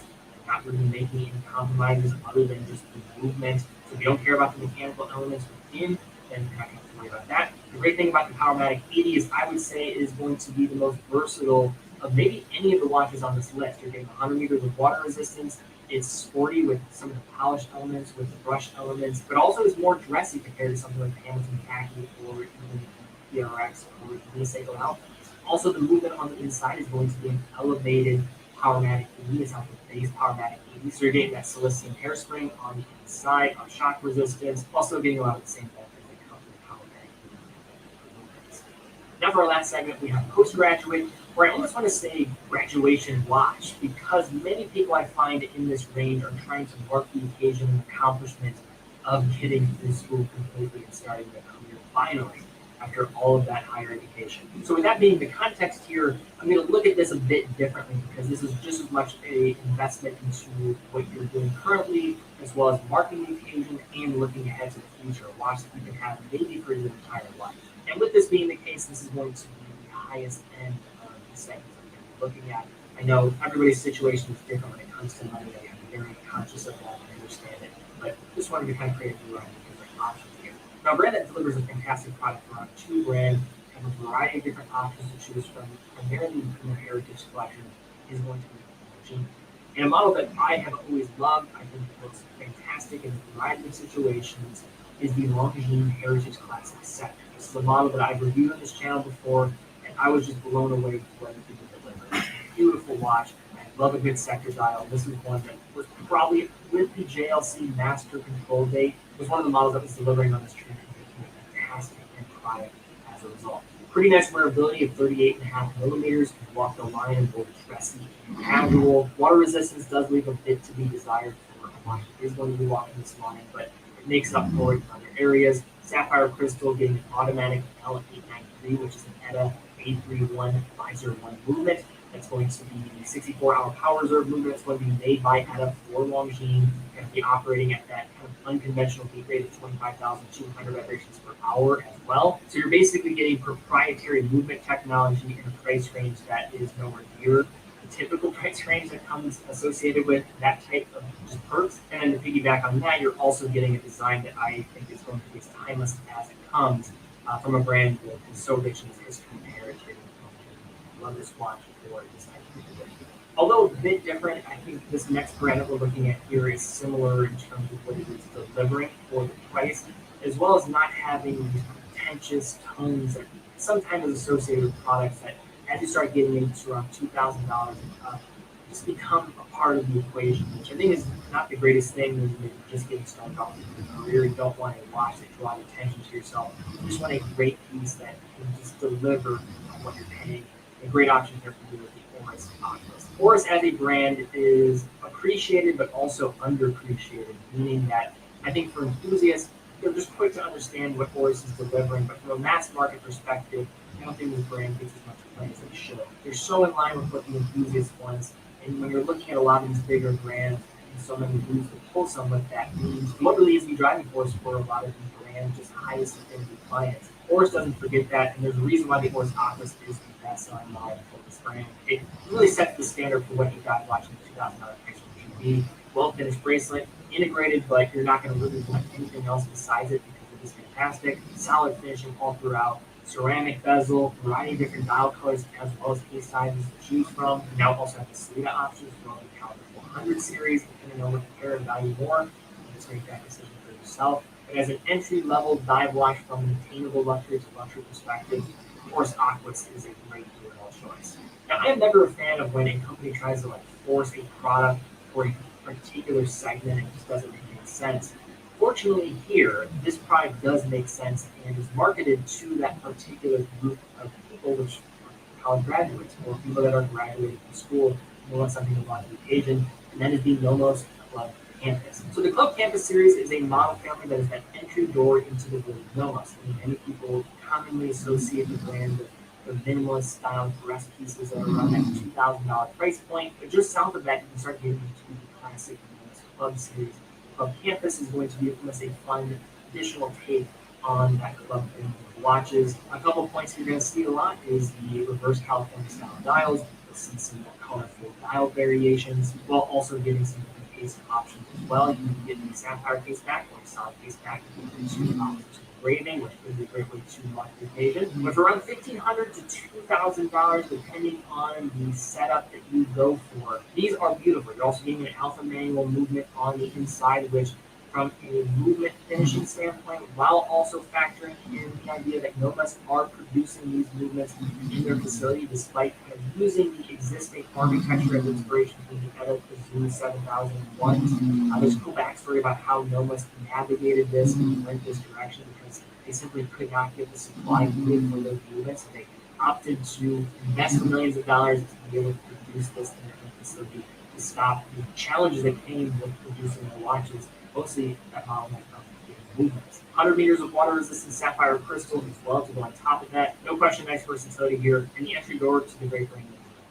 So now for these next two brands, these are, I would say, solidified luxury products. They're going to be higher in price, but I would say are probably two of the best do-it-all pieces from a luxury perspective. If you just have to get one to start as a foundation for your watch collection. The first is going to be the Tudor Black Bay. I'm going to keep this open in terms of which one you want to go for, whether it's the original Heritage 41s or if you want to go for the 50. I have a full video looking at the entire overview of the 50 collection if that would be of interest. But the Black Bay is probably the best example of a modern classic in the world of watch design and manufacturing. This has completely reworked how I would say myself as well as many other people have looked at the Tudor brand. Now, has Tudor really went maybe a little crazy with the amount of designs within the Black Bay collection? Yes, they're certainly beating it to death with it, but there's a reason behind that. It's so rare to have a design that epitomizes what your brand delivers, or just have an actual true icon. Look at all the different brands out there that really struggle to find their identity and are going through all this creation of design, and you always have the questions of like, why are they doing that? For many years, Tudor was that brand. They threw out a lot of things in the past, like the Hydronauts, that not many people were loving. And they even pulled out of the entire U.S. market for over a decade, with the Black Bay being the mark of that return. Now you're also getting manufactured caliber movements instead of power reserves on the inside. I'm a huge fan of the Black Bay, and I think it's a great first luxury watch. And now for our final watch here, we have the Omega Octotera. Now this is an expensive watch. We're talking about a new variant. We're looking at north of $5,000. There are some good pre-owned options as well. But the reason why I wanted to include this watch on the list here today is because it is able to do pretty much everything. And if you're somebody who managed to get out of school without a lot of debt, that's hard to come by these days, and maybe you found yourself getting through med school, paid for, you got a scholarship or something of that sort, and you're now into a high-paying job, and you want something that's going to work in your all of this high-tech equipment, have resistance against magnetism and things of that sort, and the Octotera is a great do-it-all piece. 150 meters of water resistance, a variety of dial colors to choose from, coaxial movement on the inside, true professional METAS certified movement. Finishing is going to be some of the best at this price range, while also getting a brand that I don't think exudes the same kind of, I'm sorry for no other way to say it, douchebag status that some other brands can for the luxury segment, also getting a product that is every bit just as good as anything else the competition's got out there. The Octotera to me is probably that no-brainer type of luxury watch that will have you checked off. But all right, guys, that is my list. We get some of the best watches for students in 2021. Love to see comments down below. If you did appreciate this video, please give it a thumbs up, subscribe, hit the icon. It really does help out the channel. I don't have to say that, so I really would appreciate that. Also, if you want some additional options, especially under $500, I'd recommend checking out the blog down below, looking at 40 of the best automatic watches under $500. Also, check out TeddyBaldisar.com, where an authorized dealer of many brands mentioned in this video, including Hamilton, so, as well as many other options that certainly would be suitable choices as well. A quick and fast fulfillment, dedicated customer support, full factory warranty for all the products that we are carrying. So, if something goes wrong, you're not having to pay the bill for it. Covered. And finally, 9 out of every $10 that generate is right back in the content we're creating here. Help foster up a new generation of watching business process. Guys, thank you guys so much for watching. Be well, and I'll see you all very soon.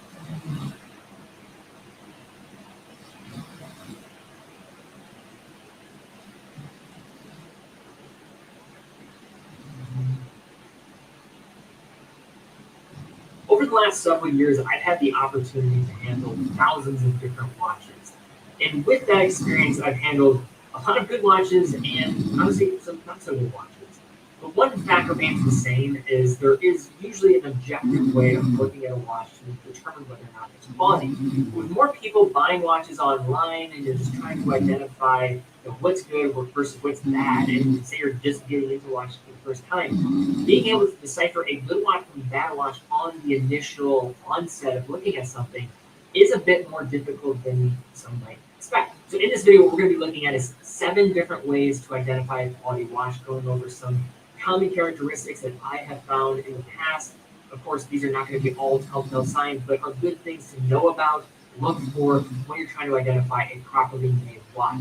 So in this video, what we're going to be doing is basically 2 parts. First, look at why mechanical watches are so expensive, just to kind of set the tone there, the foundation. Then we're going to look at the 7 different categories for identifying a properly made watch. Before we jump into this video, definitely check out the new consultation feature on TeddyBaldisar.com. We're a full authorized dealer of 30 brands. If you see any watch on our website, if you have questions about before purchasing, feel free to book a time with a dedicated watch specialist. These are watch mirrors helping out other watch mirrors make the best purchase for them. So do not be shy. Take advantage of that feature at TeddyBaldisar.com. So as we start to explore this idea of what types of traits demonstrate a well-made watch, it's important to take a moment to consider the reality that mechanical timepieces are simply more expensive compared to quartz counterparts, and why exactly that is the case. To put it simply, quartz movements are less difficult to produce and require a lot fewer parts. And that lower level of complexity also lends itself to mass production in a process that requires little to no human intervention. To contrast that with something like the ETA 28242, one of the more popular third-party calibers coming out of Switzerland, it's a relatively straightforward caliber by mechanical standards, tracking time and date, and of course also being equipped with a rotor and automatic winding mechanism. Even with these fairly pedestrian capabilities for mechanical watch standards, the Addict 2824 still consists of around well over 100 individual components, many of which simply have to be assembled by hand by a person with a reasonable amount of training and experience to do so, all driving the cost up in the process. In addition, this whole process takes time, like a lot of time, especially compared to an almost completely autonomous process like we have with the quartz movement. And time, of course, costs money. None of this is to say that mechanical movements are higher tech. They aren't. The Swiss lever statement, which acts as the beating heart of the vast majority of mechanical movements nowadays, dates back to the mid-1700s, and while modern manufacturing tolerances and materials have massively improved and refined mechanical watch movements, the basic way in which a watch operates has changed very little over the last several decades. With that in mind, what drives people to mechanical watches tends to be the combination of appreciation of craftsmanship and the handwork that goes into making one, the artisanal aspects of watchmaking, especially movement finishing, and a love for the idea of timekeeping as a result of a tiny enclosed mechanical process, as opposed to something more digital. To put it bluntly, it's not a logical or objective pursuit, but rather a subjective, emotional play with enthusiasts who appreciate everything that goes into their watches while freely acknowledging there are more accurate and more cheaper ways to tell the time. Understanding this general subjective viewpoint of mechanical watches allows us to better delve into this topic. A couple points before we jump into this video. One is no quartz watches, we're looking at mechanical watches. And then number two, I'm not going to be using it as a dead giveaway. Hey, like brand is one of the things that, hey, it's made by this brand, it's a good watch. And that's a dead giveaway. We're going to look at actual attributes of a watch that will help you identify it, regardless of who makes it, whether it's properly made. So now for our first point here, we have materials. And to begin with just the case construction itself, most watches are going to come with a stainless steel case, often 316L, which refers to a surgical quality stainless steel. It's robust, can take on corrosion, and is going to be very versatile in a variety of situations. It's easier to work with than other materials. Now, stainless steel is not necessarily an expensive material to use, so this is kind of just the standard. Also, when dealing with vintage watches, there were sometimes cases where they weren't actually making the full case in stainless steel. And then on the flip side, say something like a stainless steel case back, that's also sometimes a way to identify this. You can also look at some other materials. So a couple points of note. One would be titanium. Titanium is commonly used and seen as a more premium material. It's a little bit harder to deal with. Also, there are different grades of titanium that are often referenced. Grade 2 titanium is typically the one you're going to be seeing. Grade 5 is going to be a bit more resistant to surface level scratching, but that's something to maybe look out for. If they're marketing it as grade 5, that's typically a great indication that this brand is not really cutting any corners in this arena. Also, you can look at other materials like bronze. Now, bronze is a bit more of a, I would say, debated material, but just to be using it in general, I think goes to show that this is not just a brand that's going about just throwing something out there flippantly and just saying that people will buy it. Usually doing some intention, but in terms of being a material that is sought after, that's a different story. Bronze, and I would say day-to-day utility, is not seen as a very premium material. It tarnishes very easy, but I think that's the reason why some people like it. Then you can also look at ceramic, and ceramic is mostly going to be reserved to bezel inserts, but where it really can get complex is when actual brands are taking a full ceramic case and utilizing it in that front. Now, this is very hard to manipulate and create because you're dealing with high temperatures, molds that you have to develop, and when you're dealing with that type of creation, it's difficult to mold ceramic the same way as steel would be. It's not going to bend and be as pliable. In addition to that, when you're doing bracelet ends and things of that sort, using the material and where they're using it is just going to be more challenging. Cases like Grotto with their ceramic cases, or recently with Tudor in the black-based ceramic, or looking at Omega with some of their ceramic cases, definitely look out for those things and kind of keep that in mind. Different types of materials and how that can affect the manufacturing process. These are not materials that just any brand is going to throw out there. It's actually a pretty short list.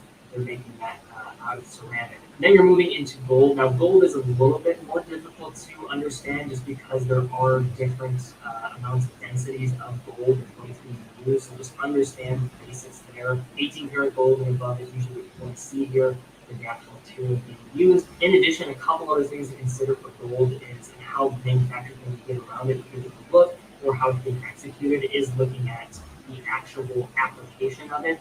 Is it an outer plating? So gold plating is going to be the worst of the worst in terms of actual use case of gold because this came to plate. There's also gold capping. I found from personal experience that this is a great way of bypassing a full solid gold case, but also providing good level of flexibility and resistance against scratches. It's not going to be gold all the way through, but it's going to be more solid in plating. Then you have full actual gold all the way through the case. So definitely understand those differences when looking at watches. Then you also can talk about crystals. Now crystals, I think sapphire is generally seen as the most desirable, and that's really coming down to its resistance against scratches. But I do think more than anything what's going to identify a properly executed crystal versus when it's not is how it pairs with the watch case as well as maybe how it's treated. So looking at things like coatings, like AR coatings on the underneath side or on the top as well, and you have double AR coating. Also look at the doming effect of crystals. Now, if you're looking at a sapphire, this is usually a better sign of a manufacturer taking a little bit more effort, considering a traditional flat sapphire crystal, they're actually very cheap to get. It's really that process of molding it or changing the shape of it is going to create that challenge with that sapphire glass. A mineral, acrylic, those are other points of consideration. Now, typically, there are other reasons why people will go for mineral crystals over acrylic crystals. I can get more into this in the future, but simply put, it's mostly for the aesthetics. I would say for a case like a Hazellite crystal and then Speedmaster, I think it really does bring the design together, allows you to have this vintage hue. So just understand the push and pull effect when you're doing crystals. So now for the next kind of section here, looking at bracelets. Now bracelets for me are a true telltale sign that a watch brand is all about the business when they're developing their watches. Typically, when you're talking about under $1,000, bracelets are not seen as an opportunity to show your watchmaking chops, but instead kind of cut corners and cut costs so that you can just build an essential case to the best ability you can and be the most competitive that you can. So this is certainly an area where a lot of manufacturers cut corners. When the right manufacturer is doing it right, some things that you can look for are going to be the links themselves. Are they hollow? Are you talking about solid end links? Things of that sort that just kind of exude a little bit more of, I would say, exceptional production. Now, another area where you can look is the clasp. Now, the clasp is typically one of the more difficult areas to produce for a manufacturer, and there are different things, milled clasps or stamp clasps. Now, it's not always better or worse, but typically milled clasps are going to be more desirable. This is just a different process in which is going to actually be created. A stamp clasp is exactly as it sounds. It's just being created through a stamping type of process and just pressed into place. Now, that's not to say there are good ones out there. Marathon watches, for example, they have stamp clasp, and that allows it to be a little bit thinner. But that's something to look out for. Micro adjustment, the security of the locking mechanism. A great example of this is the Tier. They have ceramic pins that'll be set within the clasp to allow nice wear over time. So with that locking and unlocking, that process can create a lot of tension and friction. And over time, with continued process there, that could create a lot of challenges as the mechanism might not be as secure as it was when you first got the watch. That's something to look out for as well. Other small details to look for are how the links are held into place. In most cases, they're going to be using a pin system or a pin and collar system at the more affordable end, but not always the case. There are many high horology luxury watches that still use this type of system. So you can't just use it as a blanket statement, but typically this is reserved for less premium bracelets on the market. There are also, of course, the, I would say, more desirable screw-in links that will allow you to install a watchmaker's screwdriver, adjust the links more precisely. In this kind of same light, there's also other different bracelets, some of them I'm wearing right now, a hex link screw from Zen. These, I think, have a lot of shared characteristics with screwed-in links and go to show that manufacturers are not trying to cut corners and thinking about how to make those adjustments when you have the watch. Other things you want to look for is the articulation of the bracelet length. When you are first holding a bracelet, if it is a very smooth underside, it's breathable, you want those elements because it's going to allow that strap, or that bracelet, I should say, to fit on your wrist much better and also offer some breathability. When it is very tight, there's not those breathable sections in the bracelet, that's where you get that horrible hair pulling effect that can be often seen in a lot of those really entry-level bracelets on the market, say like sub $500. And very similar to bracelets, also looking at straps. I think the general thing here, I have a video, I don't know if it'll be out at the time of releasing this, but going through all the things you need to know about different straps, but understand the different materials and what goes into the creation of a strap. Straps, believe it or not, are very difficult to make. Straps, you want to know the different, full grain, top grain, understand the different approach there and how it's utilizing the hide then getting into genuine leather and then also just different bonded leather. Of course, you want to stay away like the plague from bonded leather. That is not going to age well over time at all. Understand the different types of materials and exotics and what animals are actually being used in the creation of these different leathers. A big thing to look out for and just be aware of are grains. And by grains, I mean alligator grain, crocodile grain. This is done for two different reasons. In some cases, brands are trying to be deceptive and creating a reptilian look or upscale look because it is very expensive to get your hands on these materials, on these hides. But when you are looking on the flip end, on maybe a little bit less of an insidious type of path for brands, it's also used as a way to kind of bypass going to different parts of the world. A lot of restrictions they're talking about these exotic materials and going over different borders. So pretty simply, just know the different types of leather, where the material is coming from on that animal, and going to different qualities. Now we're looking at case finishing and dial finishing. To begin with case finishing here, things that I look out for when looking at a case is a couple things. How well are the surface treatments? So the brush finishing, can you actually see those brush marks? Like if you ever seen like really good just vertical or horizontal brushing, you can actually see the brush strokes, then that was actually being applied by the watchmaker. That's a great indicator. The polished surfaces, how reflective are they? How sharp are those reflective surfaces? As a great example of this, of course, is going to be the Bracelets with those Zeratsu polishing inside their cases. It looks almost like a luxury sports car with this aerodynamic nature to it. We're talking about broad polished surfaces. This is a very unique technique shared by them. But also the distinction of polishing and how it goes between two different surfaces. Looking at those lines, looking at even like a Tudor Blackmate 58. A lot of this is subconscious too.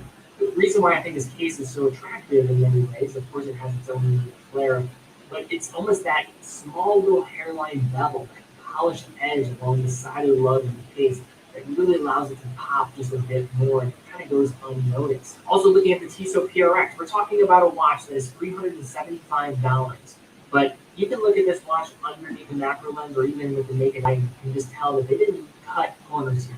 This is a well-finished case. Look at that polished edge of the side of the case, or maybe even look at the polishing between the links. That's always a great telltale sign that the blade is not cutting corners here. Breaking apart the different faceted elements of the case. Does it have more of a slabbed off straight down side, or does it have different elements that kind of stack when looking at it from that side angle of the case? All of these elements really help in identifying a well-finished case versus one that is not well-finished. It is a little bit more difficult to do online, but if you're able to see real photos, these are things that are going to jump out at you. Then moving into dial finishing. I think most people's eyes, they just kind of go right into the dial at the onset when they're examining a watch. So this is a little bit easier for people to identify. But just general things to look for, just the finish on the dial itself. Is it texturized? Is it have a bit more of a matte sunburst effect? Not to say that any of these are necessarily better than others, but what is the effect of the dial surface itself? But some of the best indicators of this are going to be just the finishing elements on the hands. Do they have polished ends? Are the markers printed or applied? Now, applied I would find is mostly going to be sought after a bit more or seen as more premium because each one of those elements are being hand applied to the dial. But that's not to diminish printed, a little printed dial. You know, say something like a Vacheron 1921. You look at those printed numerals up close, it looks like a calligrapher really was just handwriting those, because honestly, that is what's happening. There's hand printing, and then there's just a simple pressing process where printing is kind of seen as a shortcut. Say you're looking at something like the Kiso Gentleman, looking at the gentleman in the finishing on those applied markers.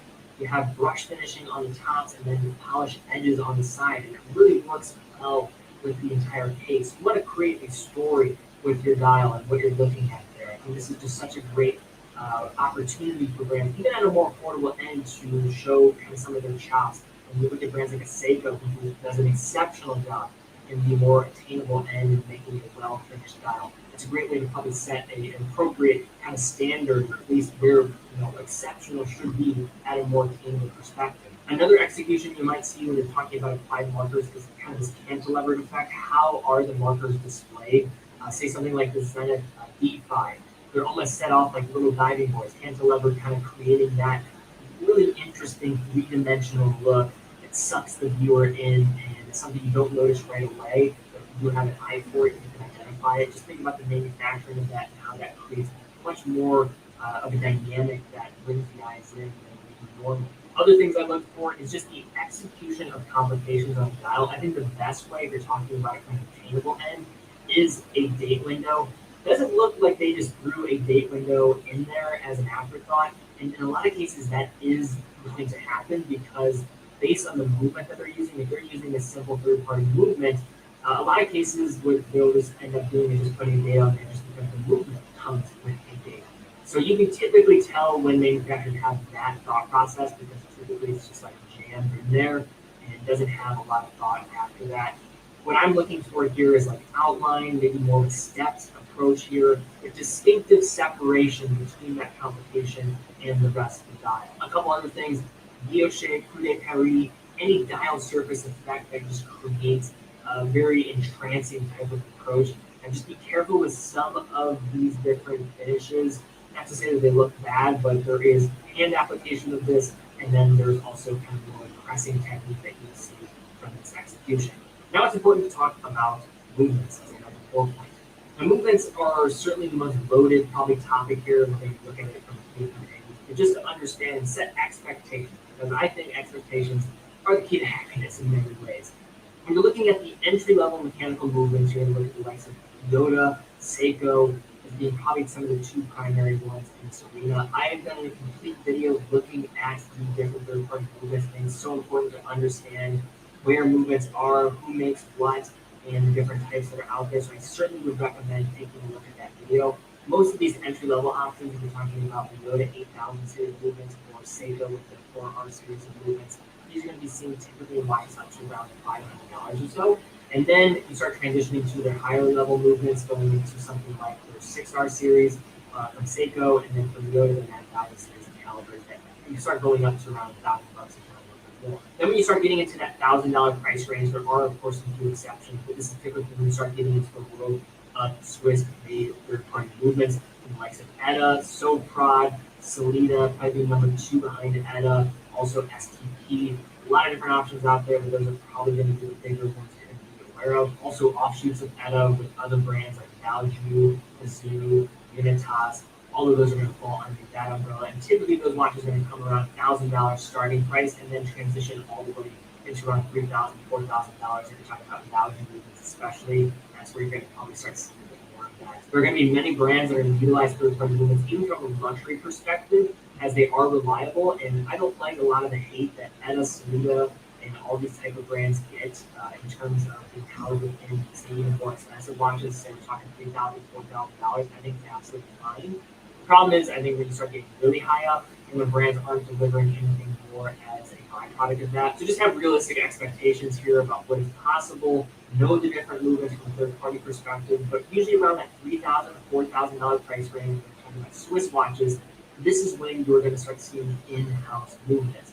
Probably some of the best examples of this at this range is going to be the likes of Omega, also looking at Tudor as an example, and then it kind of just goes up from there. Now, in-house does not always mean better or more reliable. There are pros and cons that go with both. So understand what that in-house movement brings to the table. Is a brand just saying in-house to sell you a watch, or are they actually doing some unique things like extended power reserve, maybe resistance to shock, magnetism, maybe there's additional testing standard that's going involved here. But I think accuracy is typically probably one of the best things, as well as power reserve, because obviously different units struggle with power reserve, and many of them talking about 38 to 50 hours for most of them on average. So just know what comes involved with saying in-house. Also, one other final thing to keep in mind when looking at movements third-party in-house, where another area where it kind of gets gray is when brands start to use different naming conventions for slightly modified movements, and understand where they're trying to maybe make it perceived as a manufactured caliber. A lot of brands do this. They don't want to necessarily name names here because there's too many to name, but just understand when a brand is doing this and keep that in mind. There are also brands that are going to have proprietary movements made specifically for their execution. So say something like Raymond Wild with their freelancer skeleton. This movement is made by Salida, but was really made with intention for the skeleton layout, which a lot of brands have tried to do this on the cheap and try to create this open aperture or skeleton dial that is totally fabricated just to look the part. No actual inner workings of the movement on display. It's more just this fabricated type of approach and just being able to incredibly gaudy in many instances. So keep this in mind: proprietary, third-party, in-house, as well as those naming conventions and know what a brand is given to the spray. So now going hand in hand with movements, we also have different testing standards. Now the most popular ones are going to be different third-party standards. So COSC is going to be a popular one. This is a third-party standard that a lot of manufacturers use as a great accreditation for the movement. This doesn't come without actual testing though, so all these movements are going to be tested up. They're sent in, tested under a variety of different environments and different positions and things of that sort. There's great detailed documentation about what goes into this. But the standard deviation for these type of movements are -4 to +6 for a COSC certified Swiss chronometer. And this is really that initial standard for accuracy and reliability. It just comes with some extra peace of mind. Also, a thing to note is these manufacturers are spending money to get these watches certified. Same way that you might go to school to get yourself certified in something, your diploma. So kind of see it in that light. It's just a way of just having an extra set of eyes and accreditation on that movement. There are other standards like METAS, which was made most popularly by Omega, but now it's been recently adopted by Tudor. These are different in terms of tests, but also the range of deviation, how the tests are actually being done. In the case with COSC, these movements are just being tested up, so just the movements.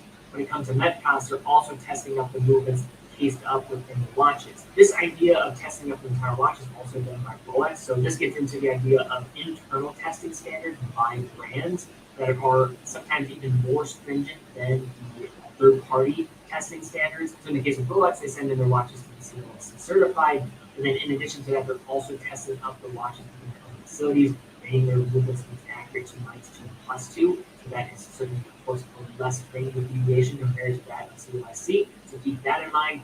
Also, brands like JLC with the 1,000 hours testing, we saw Oris with the Caliber 400 and what they were doing there, and what they're speccing out for their movements. And then you can start getting into even more attainable watches, as we're talking about something like the one from Zin, and they're using like top grade movements. So understand the different grades of movements and what is being used, see what the regulation techniques are and what they're quoting out from the manufacturer. Typically, brands are pretty accurate about this because they do not want to mess around and give false hope and have false advertising for this. So they're going to be pretty sure they're going to advertise this. At the end of the day, what really matters when identifying movements in terms of their reliability.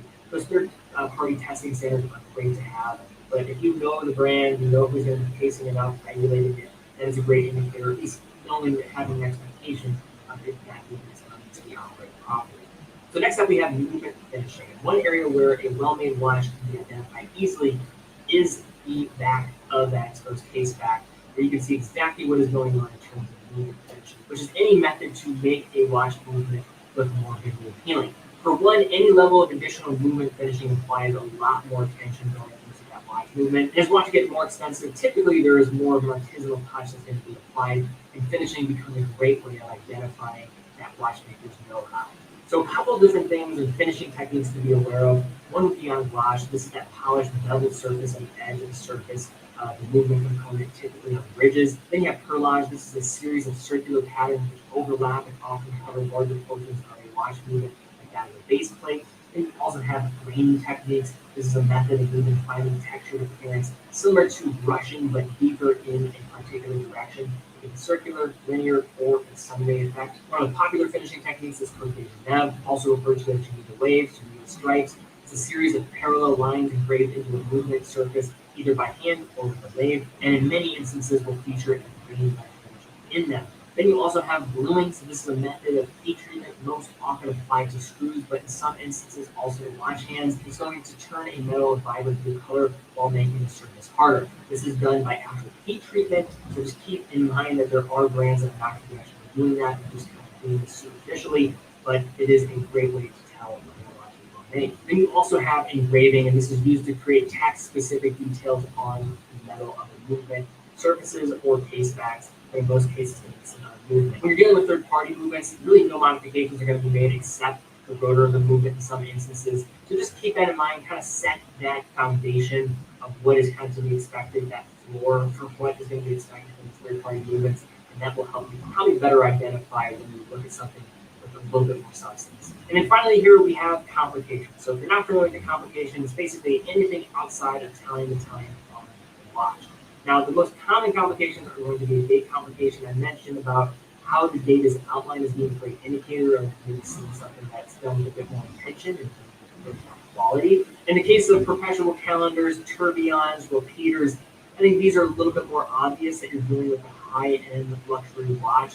Now, there are certain ways that manufacturers have gotten around this. So something like a tourbillon, I've seen a lot of Chinese tourbillons now.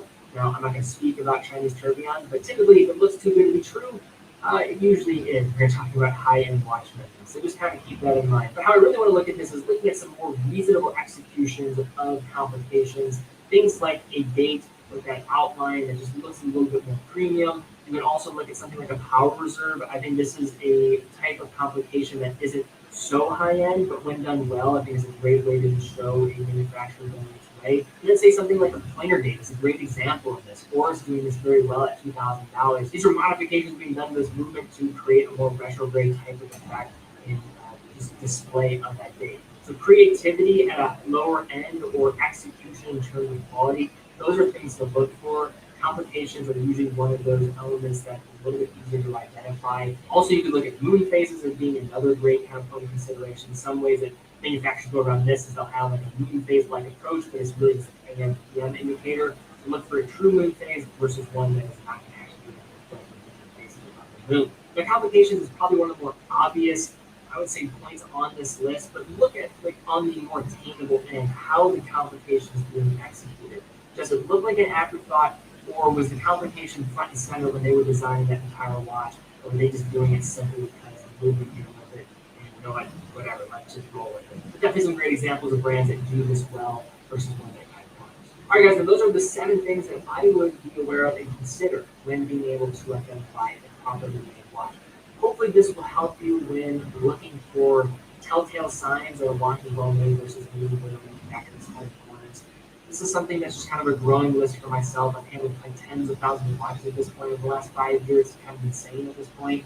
So I've handled a lot. You see where brands do a really good job and when they don't do as good of a job. So it's good for you to continue to start developing your own criteria for what is a good watch for you. And it really does change depending on the price. Have realistic expectations. Expect the best thing for the cheapest amount of money. But really do, of course, I think demand quite a bit from your watch. Because at the end of the day, you're going to be having this thing strapped on your wrist quite a bit. So guys, if you enjoyed this video, if you found it helpful, please give it a thumbs up, subscribe, and hit the bell icon. Really would appreciate that. That is a great way to show an indication of what you guys are into and what you're not into. In addition, TeddyBallstar.com, full authorized dealer of over 30 brands, helps make all this content possible. Quick and fast fulfillment, dedicated customer support, full factory warranty for any of the products that we carry as well. So if something goes wrong, we're completely covered. We also offer price match. So if you see one of our watches for cheaper at another authorized dealer, fill out the form, get in touch with you, and 9 of every $10 that we generate is right back in the content we're creating here. Be sure to follow on Instagram as well to stay up to date with the content, see some cool photos of watches. But guys, thank you guys so much for watching. Be well, and I'll see you all very soon.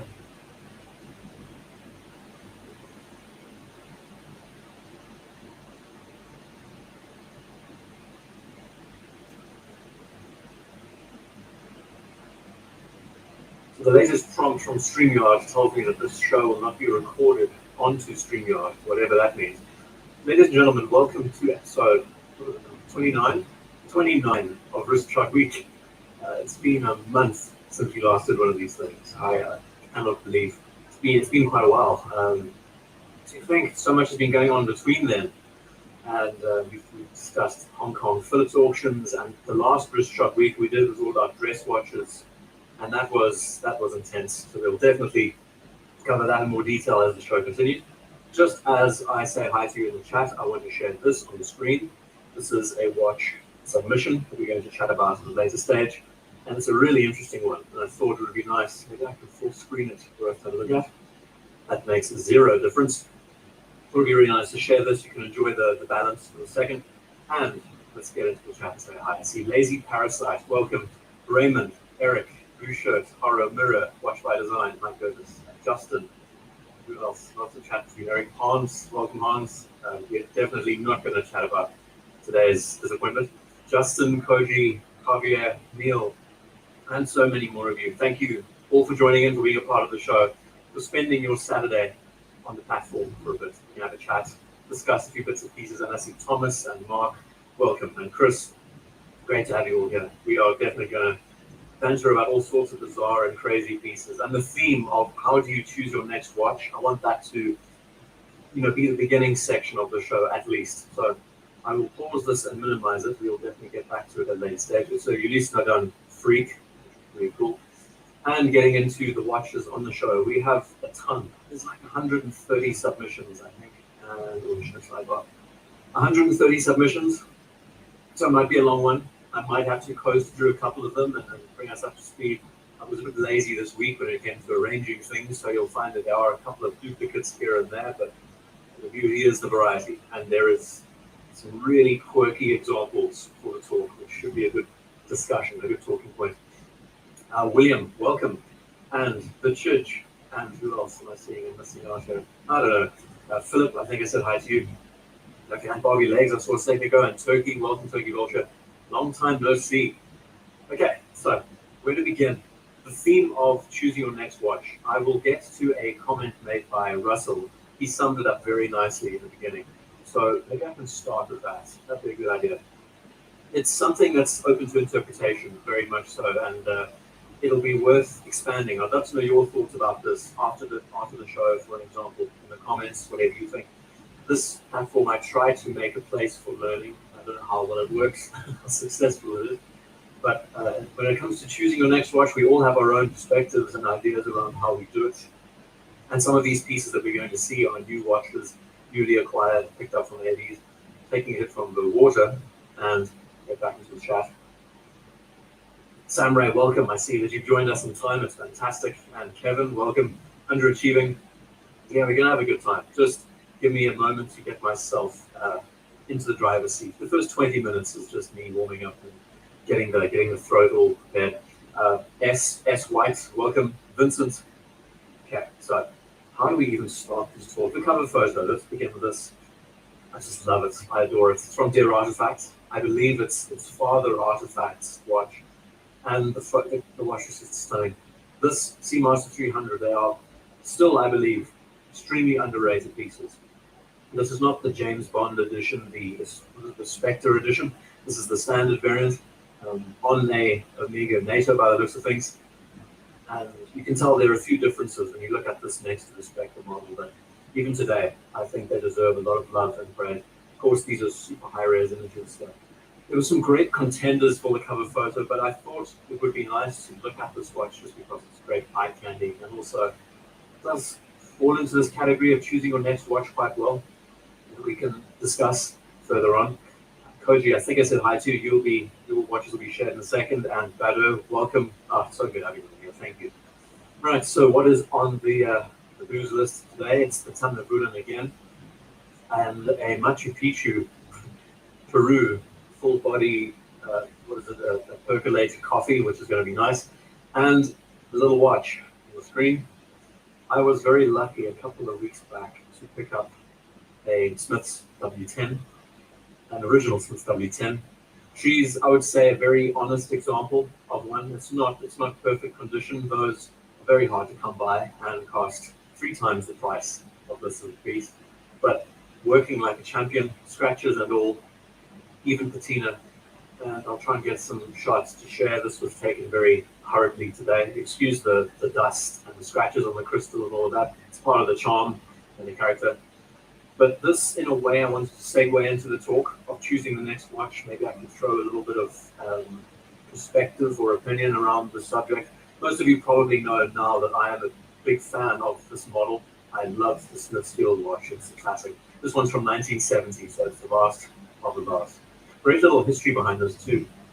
The story goes is that these were finally officially issued in between 67 and 1970, and then they stopped. But there is coverage saying that these watches also were reissued or served during the Falklands situation, during the Gulf War, and these little machines keep on rolling. So yeah, it's a great example. The patina is pretty even. It has definitely seen water in its life. I believe it's a military spec. It's army spec. It's not RAF or anything special. But the case is honest and lots of little factors. I was just so happy to pick it up for the price I did, especially.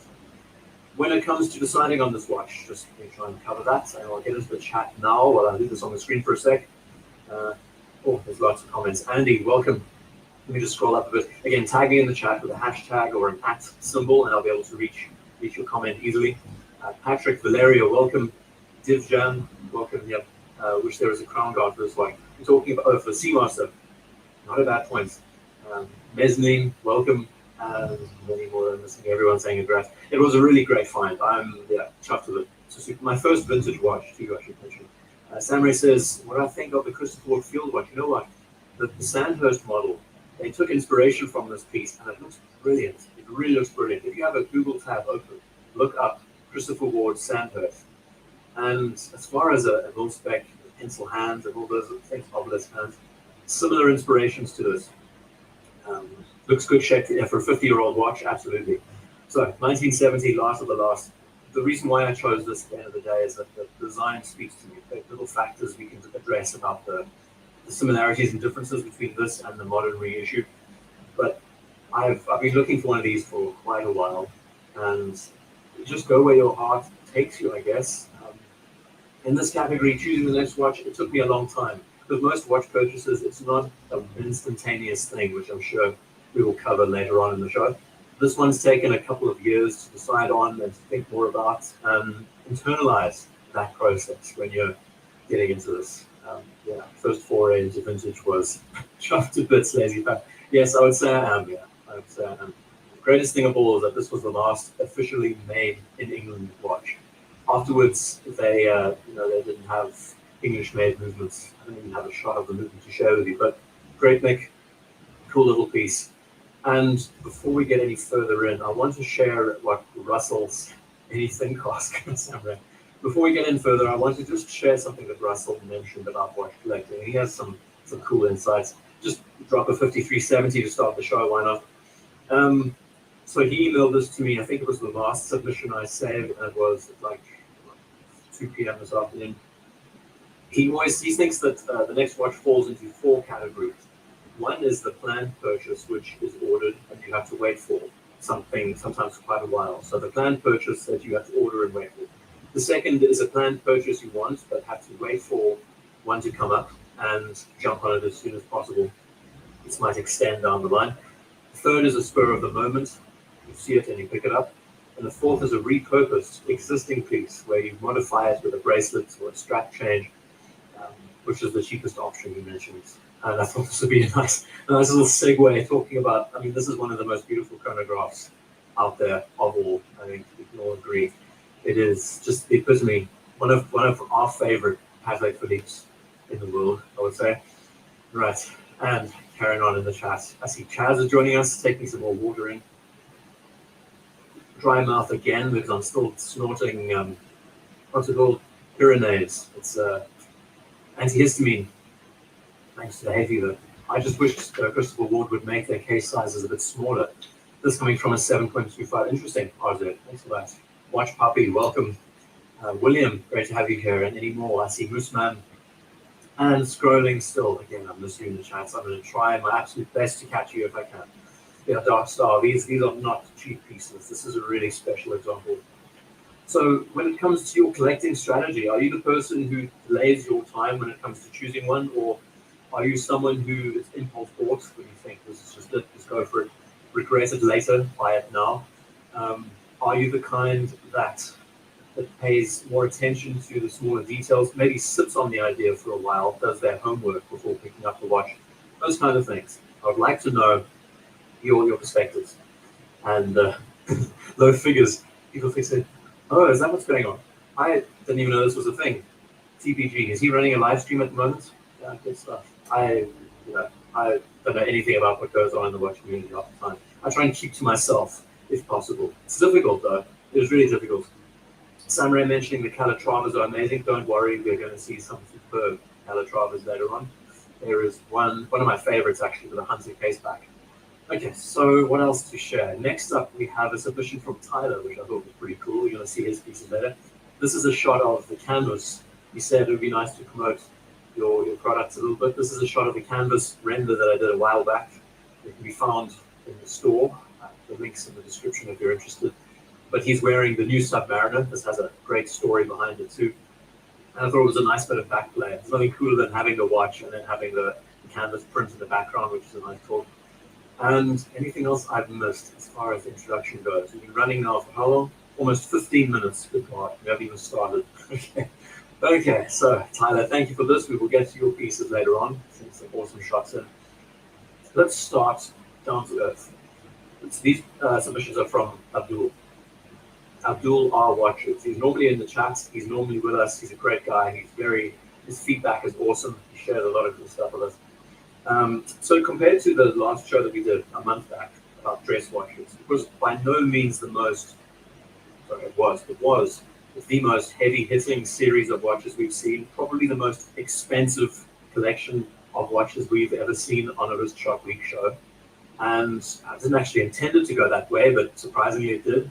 So this one brings us back down to earth, I would say. We're going to get lots of vintage, we're going to see Rolexes, all the usual bits and pieces, but also lots of peculiar outliers, which is going to be fun to talk about. Lots of 70s inspired pieces and all that.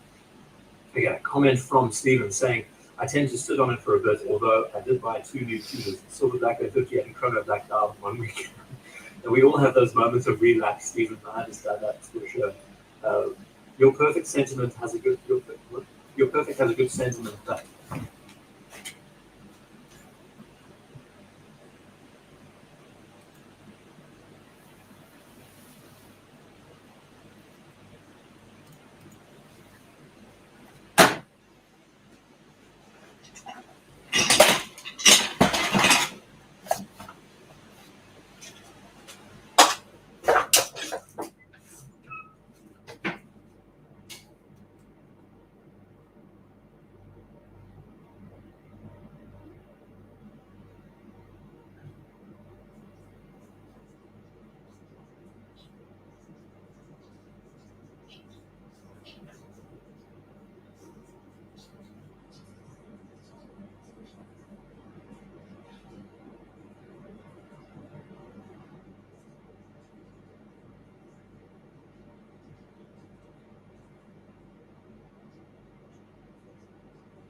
It was October 1948.